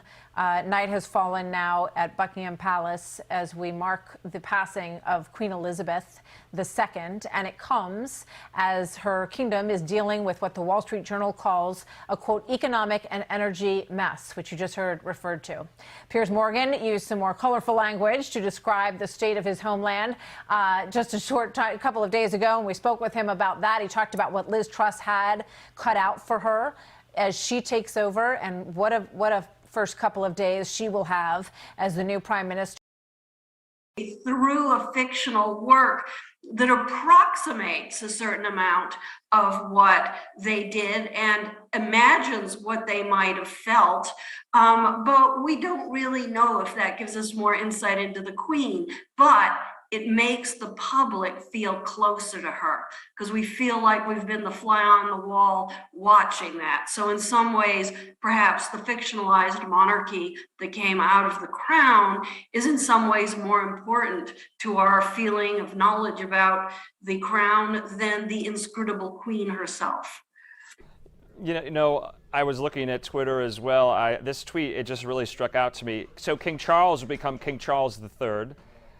Charles I was beheaded. Charles II restored the monarchy back in 1660 as Oliver Cromwell got in the way. So the last time a Charles was on the throne was 1685. Yeah, and I think Charles has generally been an inauspicious name ever since the first one got his head chopped off. The Restoration monarchy was also not particularly beloved. So this is bold of Charles to go with his own name. As a monarch, he would have been allowed to choose another name if he wanted to. He could have been king somebody else, but he chose to go along with his own name, and hopefully he can turn things around for King Charles's. You know, Nicoletta, Camilla now becomes Queen Consort, and the Queen had kind of designated and demarcated that title on her. What does that mean for viewers who are not familiar with this royal terminology, with this royal lingo? Is she queen or is she not? Well, Queen Consort, oh, that's a really good question. The royal protocol on titles is extremely detailed, and I actually think you would need some British titles expert to be able to tell you. But what it means is that Camilla gets to be referred to as the Queen, and it was always considered to be an insult when they said she was not going to be allowed to be the Queen. So the important thing is she is recognized as the Queen Consort. That means she's not a queen of the blood. She isn't able to rule.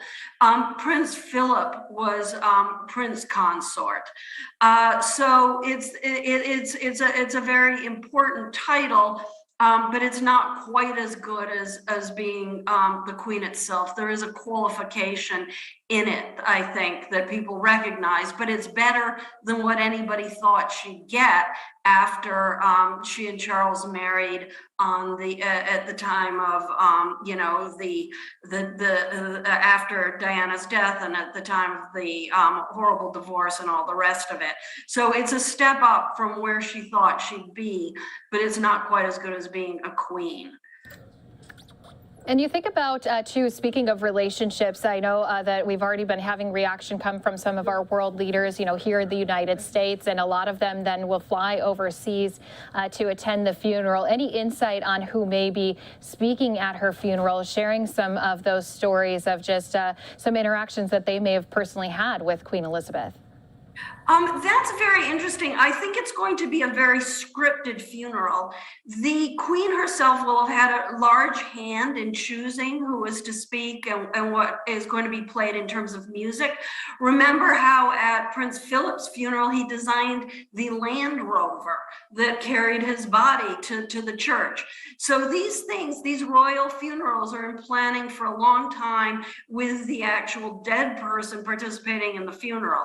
I think the Archbishop of Canterbury will definitely be there. Whether she will honor some public figures and at the risk of slighting other public figures, I'm not sure. But there may be words from the current prime minister, and there may be words from her family. But I think it will be a very heavily religious service, squarely in the tradition of the Church of England, with music and other things that she's chosen. And it'll be very interesting to see who she chooses to speak. Yeah, Nicoletta, you were just seeing, our viewers were just seeing some of the mourners coming out there in our nation's capital, Washington, D.C. That was outside the UK ambassador's residence there in Embassy Row in Washington, D.C.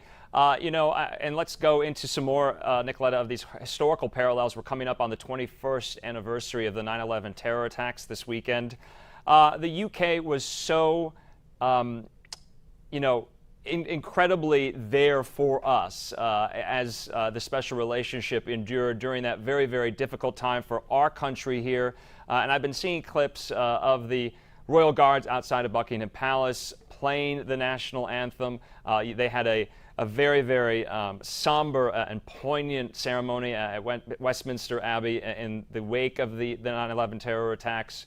And so Queen Elizabeth II at that time was leading the charge on that, being there for her friend, her special ally, the United States. It was very, very moving at the time, but also indicative of how much the relationship means.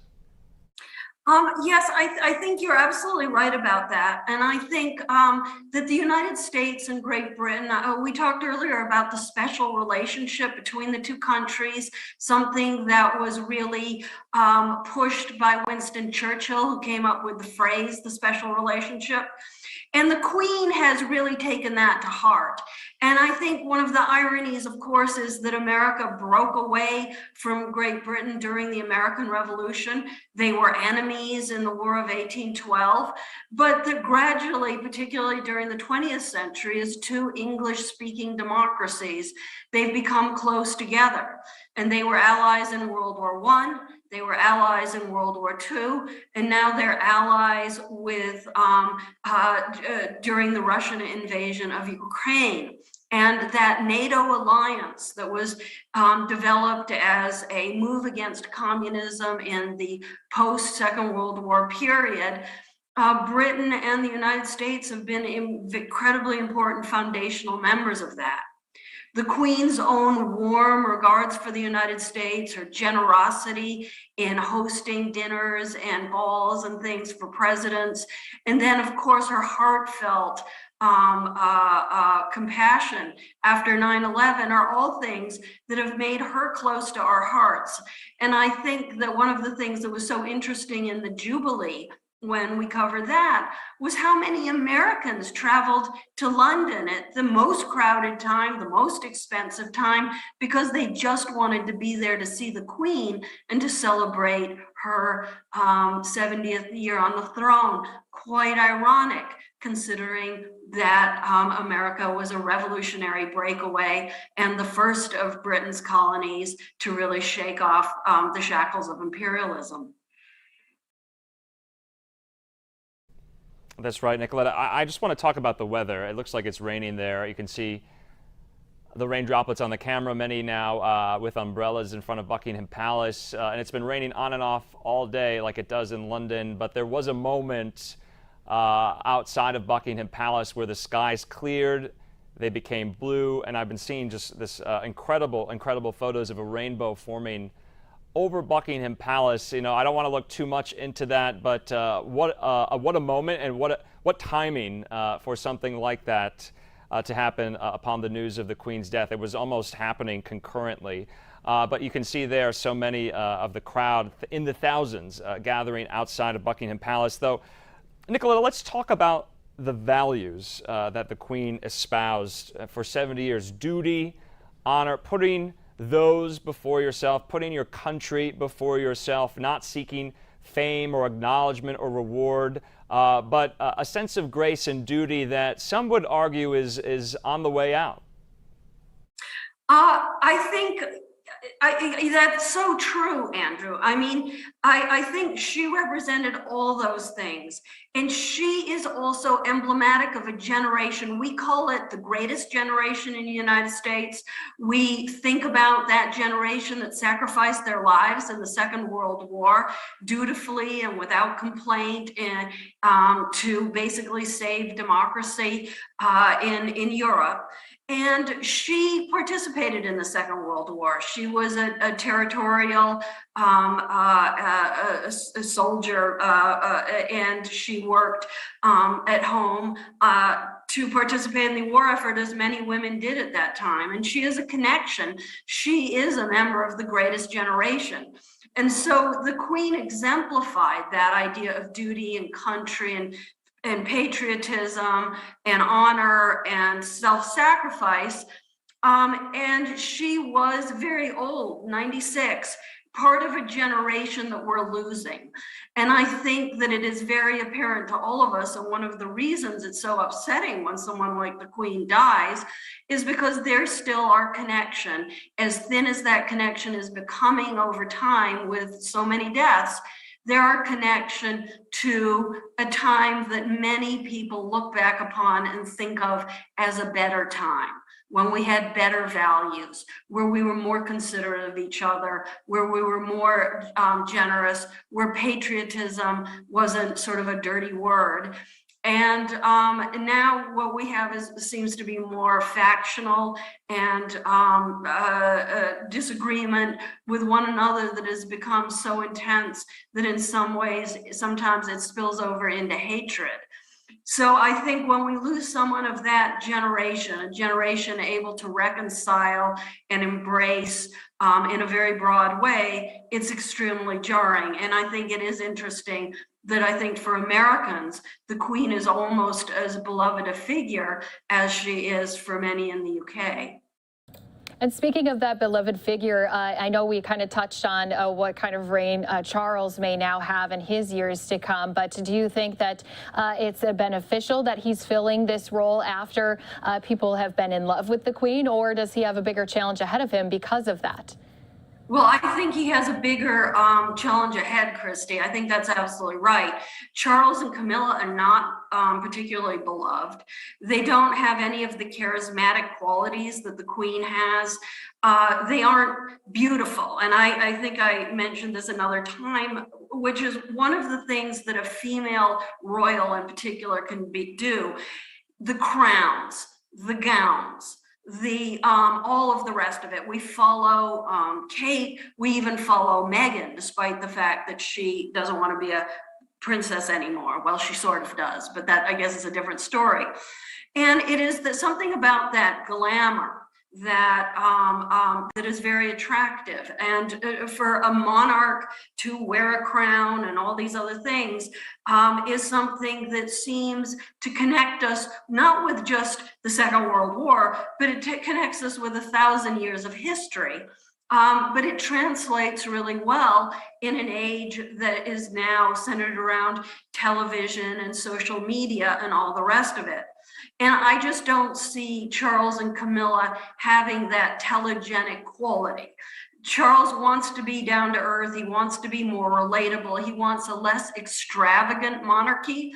But I'm not sure that he could ever be not extravagant enough for the people who want to abolish the monarchy, nor could he really be splendid enough for the people who love the Queen. So I am a little bit worried that he will be rocky, but I think he was the only choice to take over because the whole thing about the monarchy is it's magic. She dies, he becomes king. To just say, we don't really like you, so William and Kate are going to become king and queen. They are cuter and get better, Twitter feeds. That would break the magic. So I think it's very important that Charles do it first, and he will not stop doing it unless he abdicates or dies. So I think I shouldn't say we're stuck with him for a while, but I think the monarchy is now going to have to trundle along a bit with a not particularly popular or charismatic monarch. Yeah, Nicoletta, you were mentioning the Queen as a young woman back during World War II. There's an iconic photograph of her walking with her sister, with her mother, in the ruins of London as Buckingham Palace was a target for the Germans. Almost got bombed completely. There was a fire there. So she lived through wartime. And then you talk about some who have wanted to do away with the monarchy, abolish the monarchy.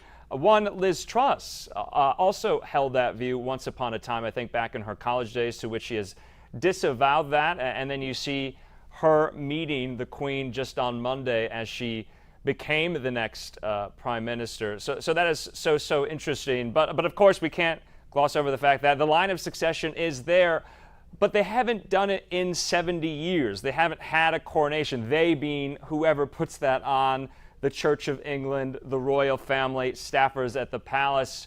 Are they going to have to get out the history books? Are they going to be a little rusty on this, or is the protocol already set in place? Well, the Queen's coronation was a particularly extravagant one.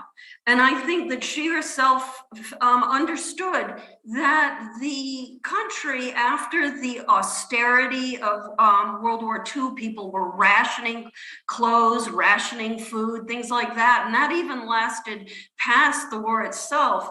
She understood that they needed a party. And so it was a coronation with all the whistles of bells, one that was just especially dramatic. And Charles has said he's going to have a much simpler one, a less expensive one, and less extravagant one. And we keep reading about Kate and Will. They're moving into a cottage near Windsor, but they're not allowed to do any remodeling at the cottage, and there isn't even room for a nanny. And I mean, to me, if you're going to have a monarchy, that's kind of, I don't want a cheap monarchy. If you're going to have a monarchy, make sure the monarchy is splendid. And I think Charles, I think wrongly, this is my opinion, I may be proven wrong, but I think Charles wrongly thinks that if the monarchy is looked upon as being ordinary and not expensive, people will be less hostile to it. But I think there may be less to hate, but there'll be nothing to love. And speaking of love, I know that there will be tens of thousands of people who are going to be pouring out to the area to pay their respects. Of course, her coffin going to be laying there at Buckingham Palace and to then the Palace of Westminster. She'll be remaining there for a few days for the public to pay their respects. How important is that for the public to feel involved when it comes to the death of a royal family member like this? They have been involved in every step of her life. They were involved when she became the Princess of Wales. They were involved when she was married to the incredibly handsome Prince Philip. They were involved at all her radio addresses. During the Second World War, she and her sister even gave a radio address to the children of London when they themselves were children, telling them to be brave and that it would be okay, and that they needed to show courage to give strength to the adults around them. It would be extraordinary if after all the jubilees, what were the four of them, the silver, the gold, the diamond, now the platinum, it would be extraordinary if the public weren't centrally involved in this funeral as well. And you can see that even on this dismal evening with all the rain, throngs are gathering outside Buckingham Palace. So I think there will be many, many, many people who will stand in line for hours upon hours upon hours to make sure they get to go and walk past her coffin as it lies in state. So I think that's going to be a very important piece of mourning for the British people.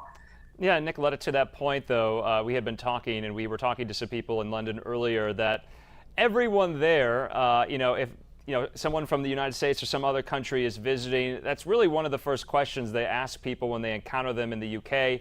Have you ever seen the Queen? Have you ever met the Queen? Have you ever maybe touched the Queen's hand as she has gone on some of these parades and public outings in her 70 years on the throne?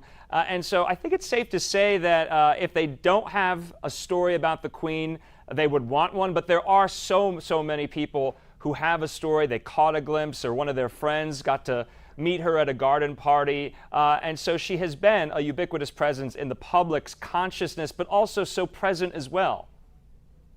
Yes, I think that's absolutely right. I think from ancient times, it was believed that the touch of the king could cure certain diseases, like particularly a skin disease called scrofula.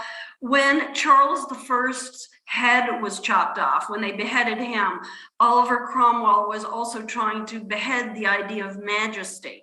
But the crowd gasped, and then people ran forward to dip their handkerchiefs in the blood from the decapitated king, because king's blood was magic and had medicinal qualities. I think a little bit of that is retained with the Queen, this idea of being in her presence, of seeing her, and certainly for the people who are invited to a garden party or one of these special events, the Queen is all about trying to show herself and to give access.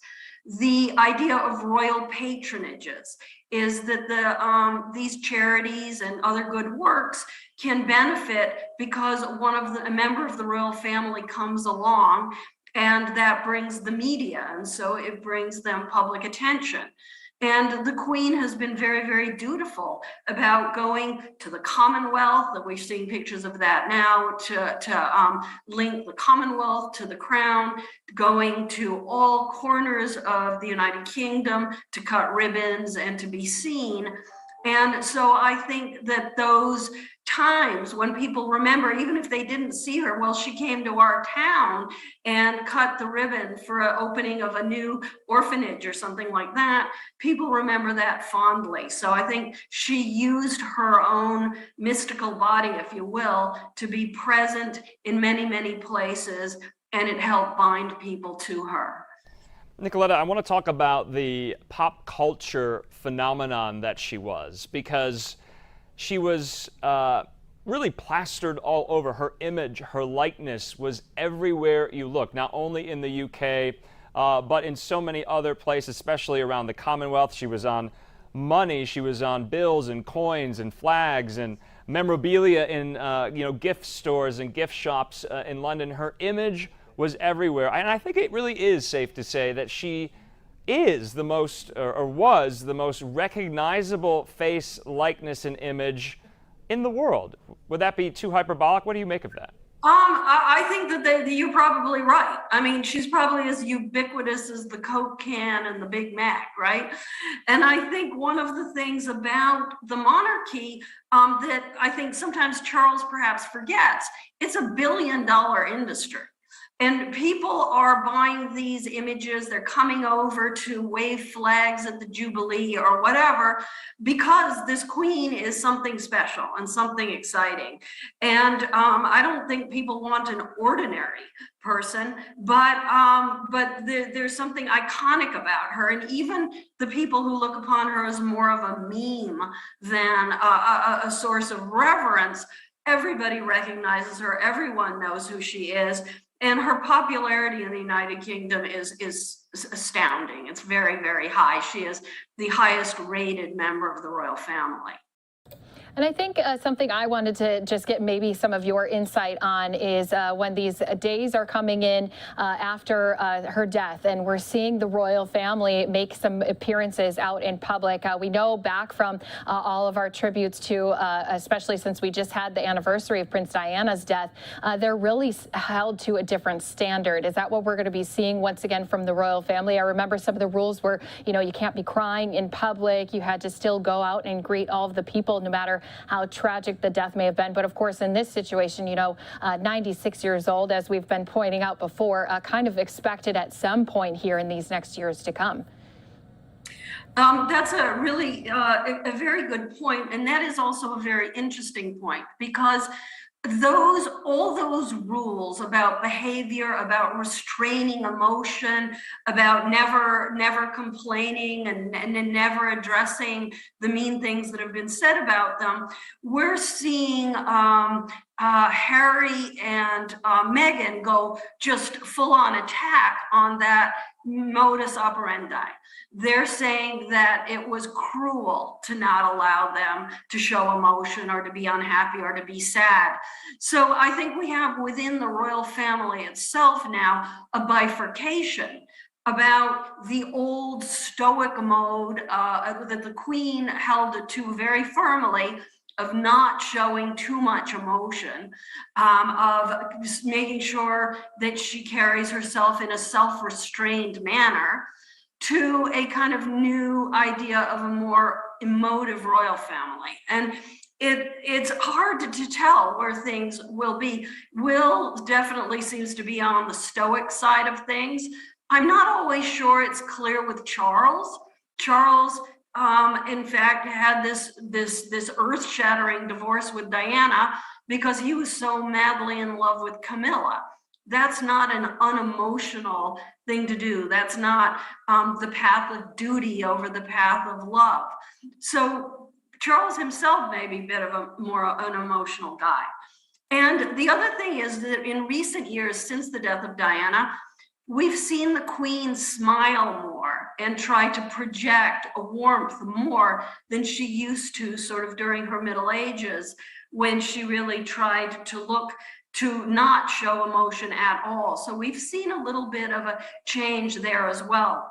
But I think right now it's going to be hard to imagine what the monarchy will look like without her, because she has been such an enormous presence, not just to us and the public, but to her own family. How will they govern their emotions and their self-presentation and themselves without her to rein everyone in when necessary? It will be very interesting to see from here on, and I know all of us will be keeping our eyes glued to these next few days across the United Kingdom. Any final thoughts as we prepare to continue to honor her life and legacy from you, Nicoletta? Anything you think important to mention when it comes to the life of Queen Elizabeth II? I think we should really look and see what is going to happen in terms of where the Labour Party stands and where the anti-monarchists stand. Are they going to take this opportunity to try and push for an abolition of the monarchy? Are they going to give the mourning some time to settle? Are they going to make their move? And I think that all of this would look a little bit different if, instead of Liz Truss, who is now a hard conservative, now has in her middle age embraced the monarchy, if instead of her, we had somebody very far to the left, we would have had a much more difficult time. Perhaps they would have extolled the Queen's personal attributes, but they might not have really felt like pledging fealty to the monarchy itself. So in coming weeks, it'll be very interesting to see what turn that takes. Yeah, and of course, we always appreciate your insight on all of these topics, too. I know Andrew Kraft and I both appreciate everything you've been contributing here as we continue to talk about the life of Queen Elizabeth II here on the day of her passing. Thank you so much, Nicoletta, for being here with us on Live Now from Fox. Thank you very much. And as we've mentioned before, Live Now from Fox going to continue with full coverage right here for you. And Andrew, what a day it has already been, starting early this morning when we woke up, at least on our side of the world. Still, the news was that she was being tended to at her home in Scotland before we finally learned that it was indeed true, that she came to pass here this afternoon. They'd say, though, thankfully, it was peacefully at her home. And we know that there were some immediate family members who were able to be by her side during these times, too. Yeah, Christine, we saw them kind of race there up to Balmoral to be by her side. It was such an interesting question that you posed to Nicoletta about what grieving will look like for members of the royal family now in 2022. You know, back last year for Prince Philip's funeral, we did see the royal family, emit some emotion. We saw Prince Charles, we saw Princess Anne, Prince Philip's children, get emotional. You know, back then the COVID-19 restrictions were still in place. It had to be a much scaled down funeral for the Duke of Edinburgh back then, a year and a half ago. But now those COVID restrictions have been lifted, and thousands are going to be coming out to pay their respects, and there's going to be quite a large funeral that's going to be taking place at St. George's Chapel at Windsor Castle for the death of a monarch that has not happened in the last 70 years. Queen Elizabeth II dead today at the age of 96. We're coming up on 1 o'clock here on the West Coast, almost 9 p.m. there in London, and the Union Jack there at half-staff atop Buckingham Palace as the UK and the world mourns the passing of Queen Elizabeth.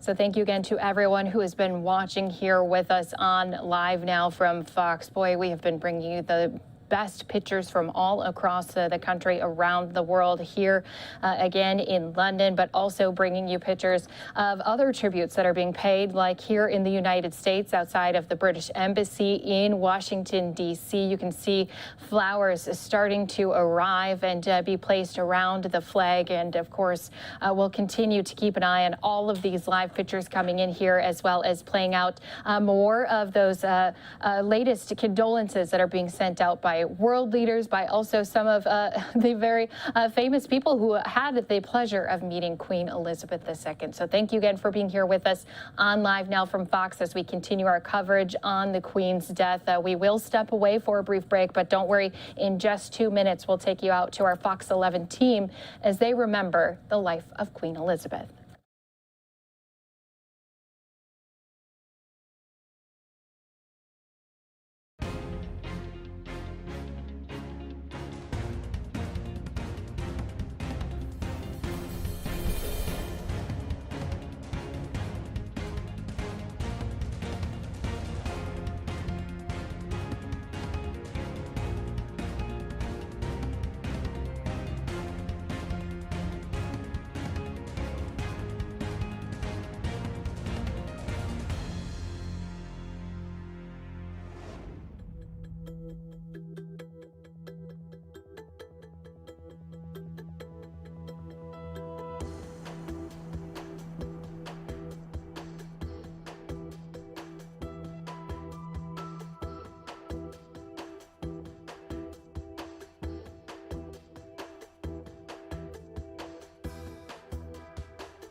Welcome back here to Live Now from Fox, where we are always on top of the latest top news stories, breaking news happening all across the country. Here today, we are mourning the death of Queen Elizabeth II. The news just coming out earlier here today for many of us here in the United States, and now so many people pouring out their condolences, making statements on the life and legacy that she has left behind. This here, I just want to make note, this is a live picture out of Washington, D.C., outside of the British Embassy. We do have live pictures still coming in outside of Buckingham Palace, where flags were lowered at half-staff earlier here today.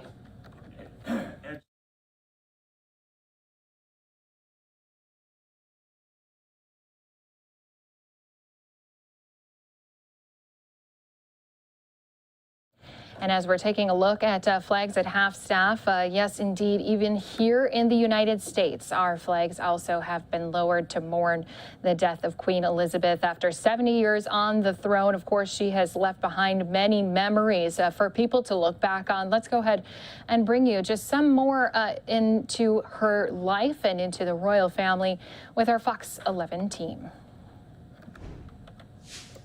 Announcing this morning that Queen Elizabeth is under medical supervision. Doctors very concerned about her health at this point. This news comes just a day after the 96-year-old monarch canceled a meeting and was told by her medical team that she needed to rest. On Tuesday, the Queen met with the newly elected Prime Minister. This morning, the palace said the Queen is comfortable and does remain in Scotland, of course, adding. All right, guys, obviously this coming just from earlier here today. You can see, though, those photos of the Queen meeting with the new United Kingdom, the British Prime Minister there, Liz Truss. Again, the Queen working up until the final days of her life. And what a life it was. We've been taking a little look back on all of those different historical events that the Queen has lived through. And, of course, there have been many to look upon. Let's go ahead and bring you just a little bit more with Fox's Martha McCallum as she is giving us a look inside of Queen Elizabeth's life. Queen Elizabeth II was born into the royal Windsor family on April 21, 1926. At birth, as the oldest daughter of the Duke and Duchess of York and niece to the King, no one expected that little Elizabeth Alexandra Mary would one day be the longest-serving and one of the most respected rulers of Great Britain. But a love story would transform her quiet country childhood into an altogether different destiny when Elizabeth's uncle, Prince Edward, abdicated as king to marry the American divorcee Wallis Simpson. Elizabeth's father reluctantly took the throne, becoming King George VI in 1936, making his oldest and then 10-year-old daughter, Elizabeth, his heir to the throne. At age 14, the homeschooled princess began to take on some royal duties. Her family was an outward expression of strength and resilience as England was battered by the Blitz in World War II. In 1945, at age 18, the young princess trained as a driver and mechanic in the Women's Auxiliary Service. She and her sister Margaret later joined those celebrating VE Day on the streets of London. Like thousands of others, she also had a sweetheart in the armed forces, her third cousin, Prince Philip of Greece. They were engaged to be married shortly after the princess's 21st birthday. The royal wedding held November of 1947 in London's Westminster Abbey. It brightened the gloom of those post-war years. The following year, the couple's first child, Charles, the Prince of Wales, was born. He was then followed by Princess Anne in 1950, Andrew in 1959, and Edward in 1963. But in 1952, while in Kenya with Prince Philip, Elizabeth learned the tragic news that her beloved father, the king, had died. In an instant, the 25-year-old became the Queen of England. At my coronation, I shall dedicate myself anew to your service. Elizabeth was to rule in a new era. Her coronation in all its splendor was the first to be broadcast on television, as millions around the globe watched the transformation as it happened. In 1957, Queen Elizabeth met President Eisenhower. She would go on to meet every U.S. president during her reign, except Lyndon Johnson. She often spoke of the strong and vital bond between America and the UK. But with the 1990s came turbulent times for the royal family as the marriages of 3 of the Queen's children fell apart, all under the scrutiny of relentless TV coverage and tabloid headlines. Then, in 1997, Diana, Princess of Wales and mother to the Princes William and Harry, was killed in a car crash in France as she was hounded by the paparazzi. At the time, the Queen was criticized for her reserved response and persuaded to make an unprecedented live broadcast. So what I say to you now, as your Queen and as a grandmother, I say from my heart. First, I want to pay tribute to Diana myself. She was an exceptional and gifted human being. Over time, the monarchy's reputation rebounded. In April of 2011, the Queen attended Prince William's wedding to Kate Middleton, as some 2 billion people around the world watched the ceremony. She also made a historic visit to the Republic of Ireland, the first British monarch to do so in almost a century, a step toward healing a long and painful divide. The following year, the country turned out in force to celebrate Queen Elizabeth's 60-year reign, a Diamond Jubilee celebration spanning 4 days. Thousands lined the banks of the Thames as a flotilla of 1,000 boats, led by the Queen, made its way down the river. The worst of British weather tried but failed to dampen the mood, and the then 86-year-old Queen and 90-year-old Prince Philip stood side by side for the 4-hour ceremony. Queen Elizabeth ended the celebrations by thanking the nation for honoring her. I will continue to treasure and draw inspiration from the countless kindnesses shown to me in this country and throughout the Commonwealth. Thank you all. In 2013, the Queen welcomed her third great-grandchild, the much-anticipated Prince George, son of William and Kate. Now, all these years later, another George is now second in line to the British throne. His younger sister, Princess Charlotte, is third. She was born in 2015, and later that year, Queen Elizabeth became Britain's longest-reigning monarch, overtaking her great-great-grandmother, Queen Victoria. In 2016, the Queen celebrated her 90th birthday. That was a 4-day event, honoring the Queen's deep involvement with the armed forces and giving the nation a chance to celebrate her life. 2018, the Queen watched on as grandson Prince Harry married the American actress Meghan Markle in a ceremony that brought glamour and Hollywood royalty to the House of Windsor and led them firmly into the 21st century. But about a year later, Harry and Meghan would famously decide to leave the royal family, move to America, and give a tell-all interview to Oprah Winfrey, which caused deep divisions within the family. In 2021, the Queen's beloved husband, Prince Philip, died at the age of 99. The nation mourned with the Queen, but COVID restrictions kept the funeral small. The image of the Queen sitting masked and alone in the church became the image of a country both in mourning and in lockdown. But as she had so many times before, the Queen persevered. From an early age, Queen Elizabeth was one of the most recognized royals and recognized women in the world. Nearly a third of the planet lived in the Commonwealth that she ruled. She managed to combine the truly regal with a countrywoman's simple pleasures, and she embodied old-fashioned values of virtue, faith, and self-restraint, honoring to the very end the pledge she had made when she was just 21. I declare before you all that my whole life, whether it be long or short, shall be devoted to your service and to the service of our great imperial family to which we all belong. And thank you to Martha McCollum for bringing us that report. And now you can see at this Live Now look outside of Buckingham Palace, people are gathered outside there. It's now nighttime in London. And again, tributes are pouring in from around the world and across the pond as people are paying their respects to Queen Elizabeth II. She has died at the age of 96. And now this means that Charles, who will now reign as king, again will immediately become king. And again, we will continue to follow the latest developments. But now with the death of Queen Elizabeth, this now means that there will be an official 10 days of mourning. And there will be a number of ceremonies that will take place in the aftermath of Queen Elizabeth's death. So definitely a sad time there in Britain, considering that Queen Elizabeth was in charge and in reign for 70 years. And we want to bring you some of the remarks that were made earlier today from political leaders from across the world. Moments ago, we heard from Canada's Prime Minister, Justin Trudeau. Here is what he had to say during his emotional remarks.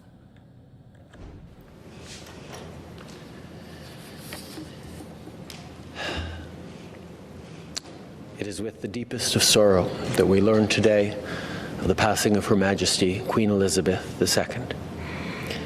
She was our Queen for almost half of Canada's existence, and she had an obvious, deep, and abiding love and affection for Canadians.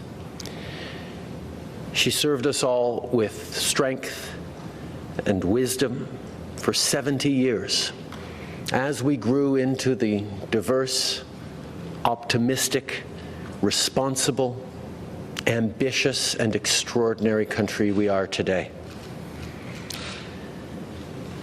As her 12th Canadian Prime Minister, I'm having trouble believing that my last sit-down with her was my last. I will so miss those chats. She was thoughtful, wise, curious, helpful, funny, and so much more. In a complicated world, her steady grace and resolve brought comfort and strength to us all. Canada is in mourning.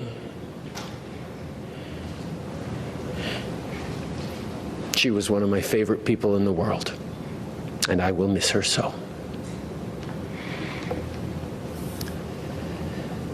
C'est avec une grande tristesse que nous apprenons aujourd'hui du décès de Sa Majesté la Reine Élisabeth II. Elle était notre reine pendant presque la moitié de l'existence du Canada et elle avait une affection évidente et profonde pour tous les Canadiens. Elle nous a servi avec force et courage pendant 70 ans, pendant que nous sommes devenus le pays ambitieux, optimiste, diversifié, responsable, extraordinaire. All right, so Trudeau there speaking in French, basically saying that she reigned for 70 years with ambition, but it's definitely a sad moment for the world. We also heard from Britain's new Prime Minister. Here are her remarks from earlier today.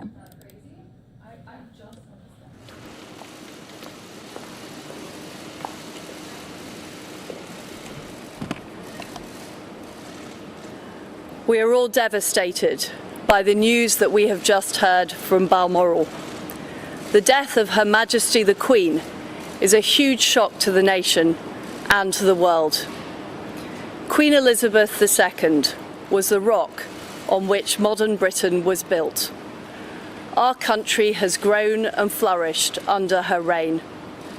Britain is the great country it is today because of her. She ascended the throne just after the Second World War. She championed the development of the Commonwealth from a small group of 7 countries to a family of 56 nations, spanning every continent of the world. We are now a modern, thriving, dynamic nation. Through thick and thin, Queen Elizabeth II provided us with the stability and the strength that we needed. She was the very spirit of Great Britain, and that spirit will endure. She has been our longest ever reigning monarch. It's an extraordinary achievement to have presided with such dignity and grace for 70 years. Her life of service stretched beyond most of our living memories. In return, she was loved and admired by the people in the United Kingdom and all around the world. She has been a personal inspiration to me and to many Britons. Her devotion to duty is an example to us all. Earlier this week, at 96, she remained determined to carry out her duties, as she appointed me as her 15th Prime Minister. Throughout her life, she's visited more than 100 countries, and she has touched the lives of millions around the world. In the difficult days ahead, we will come together with our friends across the United Kingdom, the Commonwealth and the world to celebrate her extraordinary lifetime of service. It is a day of great loss, but Queen Elizabeth II leaves a great legacy. Today the crown passes, as it has done for more than 1,000 years, to our new monarch, our new head of state, His Majesty King Charles III. With the King's family, we mourn the loss of his mother, and as we mourn, we must come together as a people to support him, to help him bear the awesome responsibility that he now carries for us all. We offer him our loyalty and devotion, just as his mother devoted so much to so many for so long. And with the passing of the second Elizabethan age, we usher in a new era in the magnificent history of our great country, exactly as Her Majesty would have wished, by saying the words, "God save the King."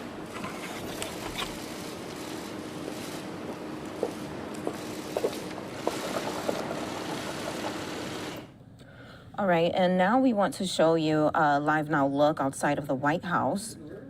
Flags have been lowered at half-staff to honor the life of Queen Elizabeth II. Again, this comes after she died at the age of 96. She reigned for 70 years.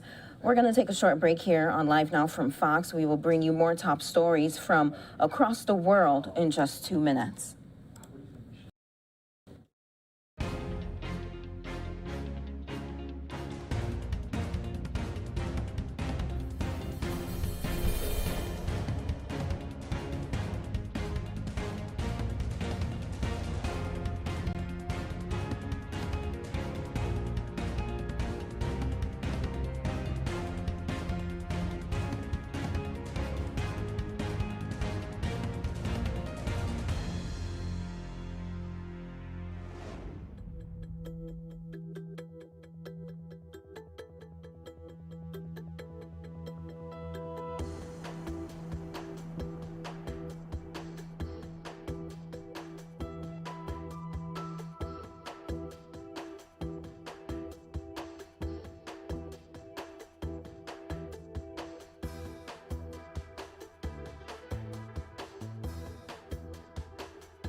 All right, welcome back here to Live Now from Fox. We're following breaking news regarding the Mar-a-Lago case. The DOJ has appealed the special master decision. Live Now's Andrew Kraft has more regarding this. Andrew, can you tell us what exactly does this all mean?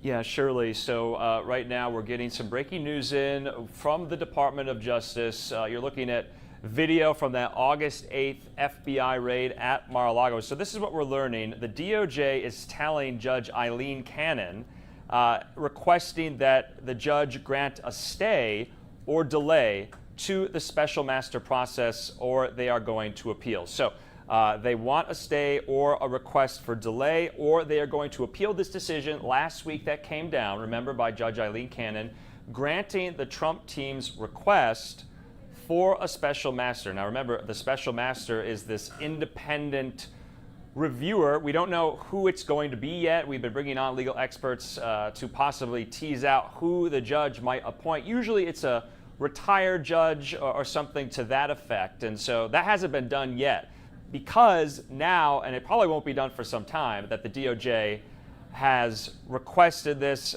stay or possible appeal. So the DOJ is giving the judge until September the 15th to issue a stay. No word, though, what Judge Cannon will do, but judges do not like to be told what to do. So in the filing, this is the U.S.'s motion for a partial stay pending appeal.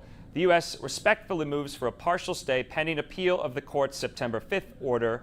Specifically, the government seeks a stay to the extent of the order. They say the government respectfully requests that the court rule on this motion promptly. If the court does not grant a stay by Thursday, September 15th, the government intends to seek relief from the 11th Circuit. That is a higher judicial court. So we're going to be following this here on Live Now from Fox, but this is a breaking development in the legal saga that is still ongoing right now. So we'll stay on top of it. We'll be bringing on legal experts, but we had to get this in there. I know we've been covering all the news surrounding the death of Queen Elizabeth II, but wanted to get this in there. Shirley.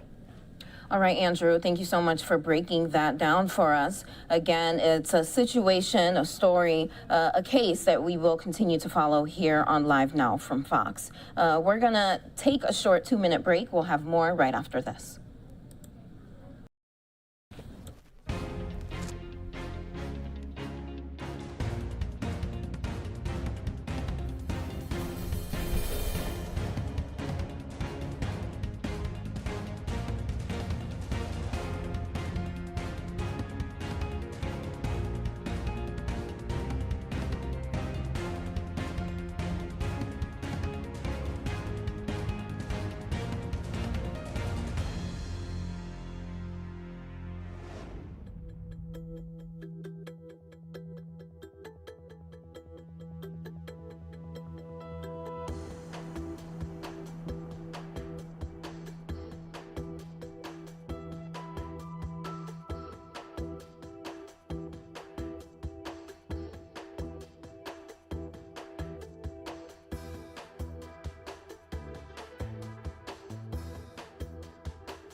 And welcome back here to Live Now from Fox. We continue to follow major breaking news across the pond. Queen Elizabeth II has died, and now this means that her son, who will now be known as King Charles III, will obviously be king after his mother has died. Now, this is a Live Now look outside of Buckingham Palace. And you can see there, it is now nighttime, and hundreds of people, possibly thousands of people, are outside of the palace to honor and pay their respects to their queen. And now we have been hearing from world leaders who have been paying their respects to the queen. Again, she was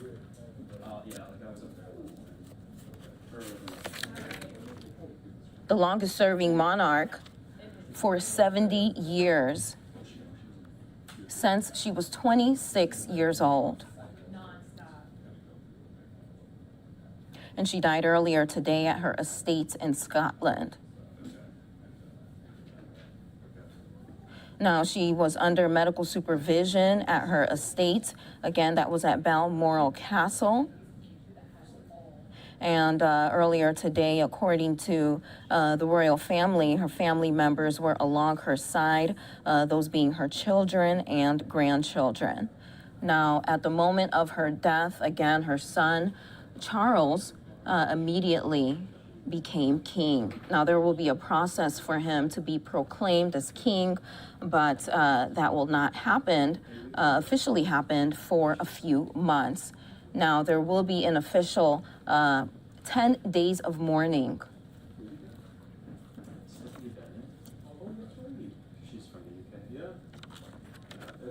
And we have been speaking with royal experts regarding what this all means and how this is impacting the people of Britain. And again, there will be a number of ceremonies taking place, obviously in the aftermath of Queen Elizabeth's death. And the soon-to-be King Charles is expected to address the nation tomorrow on Friday in a broadcast. Now, following the 9 days, the Accession Council will name Charles as the king. And on the 10th day, that is when it will be the National Day of Mourning and when Queen Elizabeth will be laid to rest, and when the funeral will take place at Westminster Abbey. Now, we also want to show you here in the States, flags have been lowered at half-staff at the White House.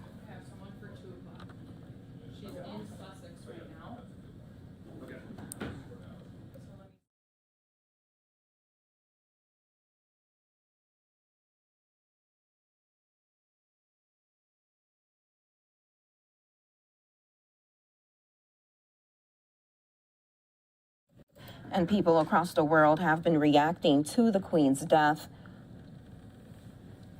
including posting them on social media. And we want to go ahead and just read some of them here for you.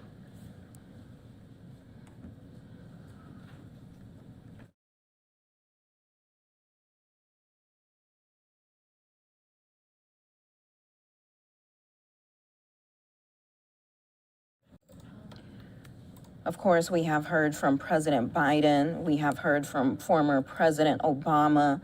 We also heard from former President Donald Trump, also former President George W. Bush.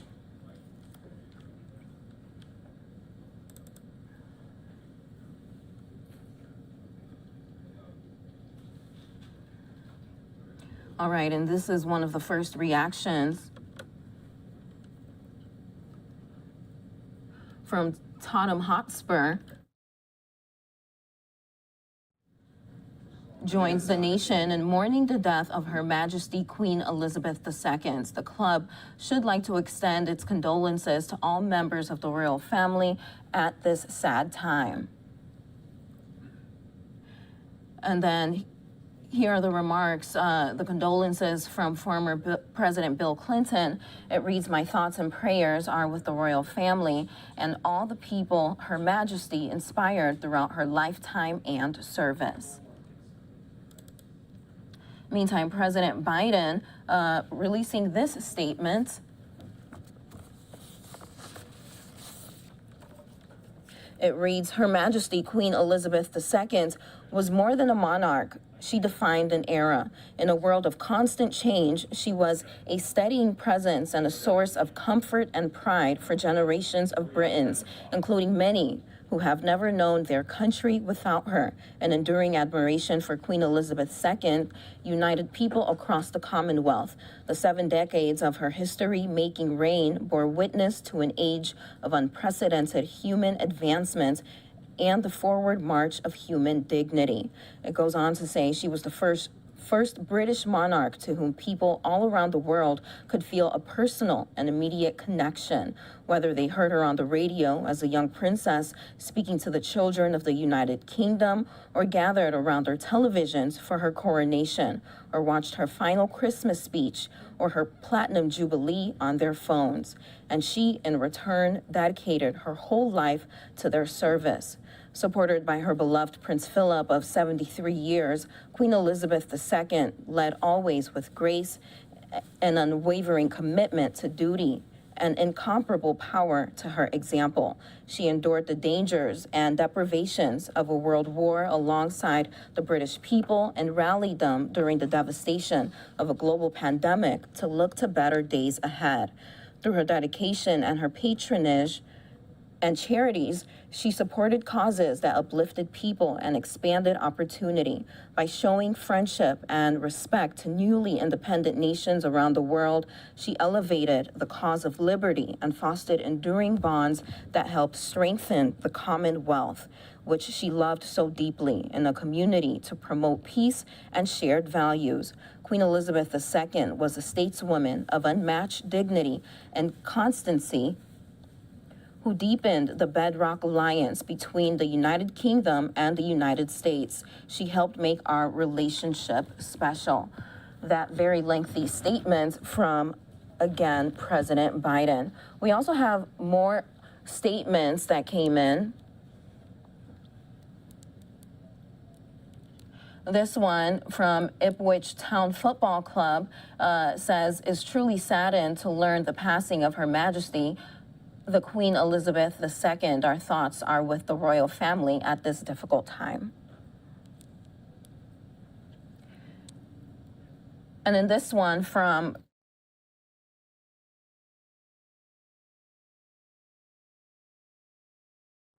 All right, this one from another world political leader. It says, I am profoundly saddened by the passing of Queen Elizabeth II. Estonia mourns with her people and the royal family. Her sense of service and dedication to public duty were unparalleled. It's the end of an era, and her legend will live on and inspire. And this one here reads, the world we have known is fading away. God bless Elizabeth II, a queen of our time. God save the king. God save us all. And this one here from George Takei, the actor. It reads, Queen Elizabeth II has passed away at age 96. Our thoughts are with the royal family and with the people of the United Kingdom and truly around the world who mourn her passing. In her time, the Queen saw a country and indeed a world transformed. There shall be none other like her. A very true statement indeed. All right, and those were just a few of the many remarks and condolences that came in from a number of people from around the world. Again, we want to show you that live now look outside of Buckingham Palace.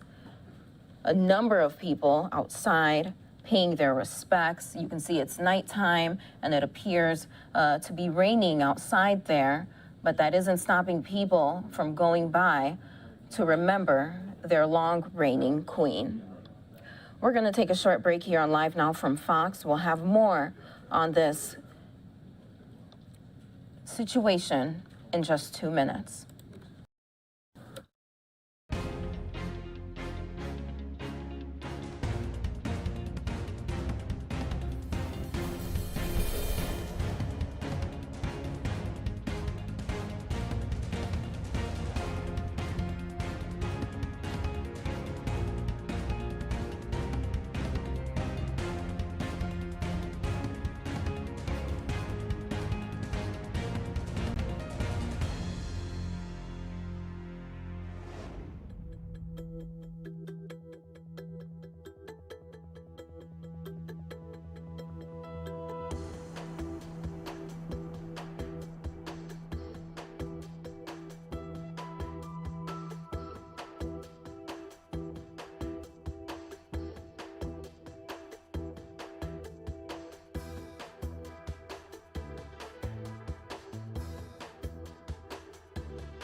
Welcome back here to Live Now from Fox. I'm Shirley Descorbeth. Thanks so much for joining us. Well, we continue to follow the latest regarding Queen Elizabeth II's death, but we also want to bring you more top stories from across the world, including a Las Vegas elected official has been arrested in connection to the death of a reporter. Here is more on that. A Las Vegas elected official charged with murder Thursday after police say they linked him in the fatal stabbing of a newspaper investigative reporter, Jeff Gehrman. The killing taking place September 2nd. On that morning, he approached Mr. Gehrman's home and went to the side of the house. And ultimately, an altercation took place between the suspect and the victim. The suspect, Clark County Public Administrator Robert "Rob" Tellis, was taken out of his home Wednesday with self-inflicted wounds after a 12-hour standoff. The injury was non-life-threatening. During a press conference, police said multiple pieces of evidence they recovered linked Tellis to the killing, including a getaway car, shoes, and a hat seen on surveillance camera the day of the murder. As you can see, there's apparent blood on the shoes, and the shoes were cut, likely in a manner to try to destroy evidence. In addition to the shoes, we recovered a straw hat that was also cut in a manner that was likely to destroy the evidence. Tellis, a Democrat elected back in 2018, lost a June primary after he was the focus of investigative stories by Gehrman. According to police, it is still unclear what the motive for the fatal incident is, but officers say they are evaluating every single lead and every theory. The killing of a journalist is particularly troublesome. We hope the arrest of Tellis and his subsequent prosecution will ultimately provide a sense of justice for our community and Mr. Gehrman's family. Robert Tellis is being held in custody without bail. In Chicago, Mike Tobin, Fox News. And thank you to Mike for bringing us that report. Meantime, earlier today, we heard from Las Vegas police regarding that alleged killing.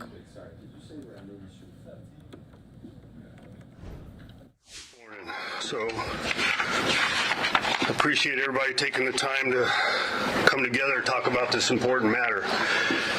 So how we'll orchestrate this is I will do the introduction, and Captain Dory Corn will come up after me to provide the details associated with the incident, and then subsequently we'll be available for some Q&A under the direction of Jamie Oos, who is the PIO. Okay, Jamie? You good to go?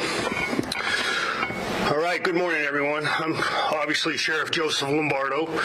I'm here to brief you on the latest details in the homicide of review journalist, investigative reporter Jeff Gehrman.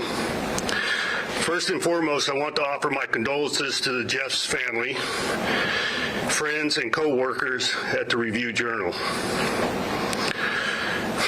I want to thank our partners in the community who have helped us share crucial details with the public over the last few days. From the moment LVMPD detectives were called to the scene on Saturday morning, investigators have been working tirelessly to identify the suspect and effect an arrest. Under my direction, we enacted major case protocol Saturday to bring together the full force of LVMPD to solve this homicide. Major case protocol was first utilized in 2018. The goal is to bring together resources to maximize the investigative effort and ensure timely, clear, and consistent communication during a high-profile investigation. Additionally, large amounts of incoming information would need to be processed timely and with diligence. This has been an unusual case from the beginning. The murder of an investigative journalist and the main suspect, an elected official here in Clark County. Because of the relentless follow-up of our detectives and with your help, I'm here to announce the arrest of 45-year-old Robert Tellis. He was booked in the Clark County Detention Center last night on a charge of open murder. This is a terrible and jarring homicide, one that has deeply impacted Las Vegas. Every murder is tragic, but the killing of a journalist is particularly troublesome. We hope the arrest of Tellis and his subsequent prosecution will ultimately provide a sense of justice for our community and Mr. Gehrman's family. And I would like to add, our work is done in this case. Detectives are still shifting through information. So in other words, the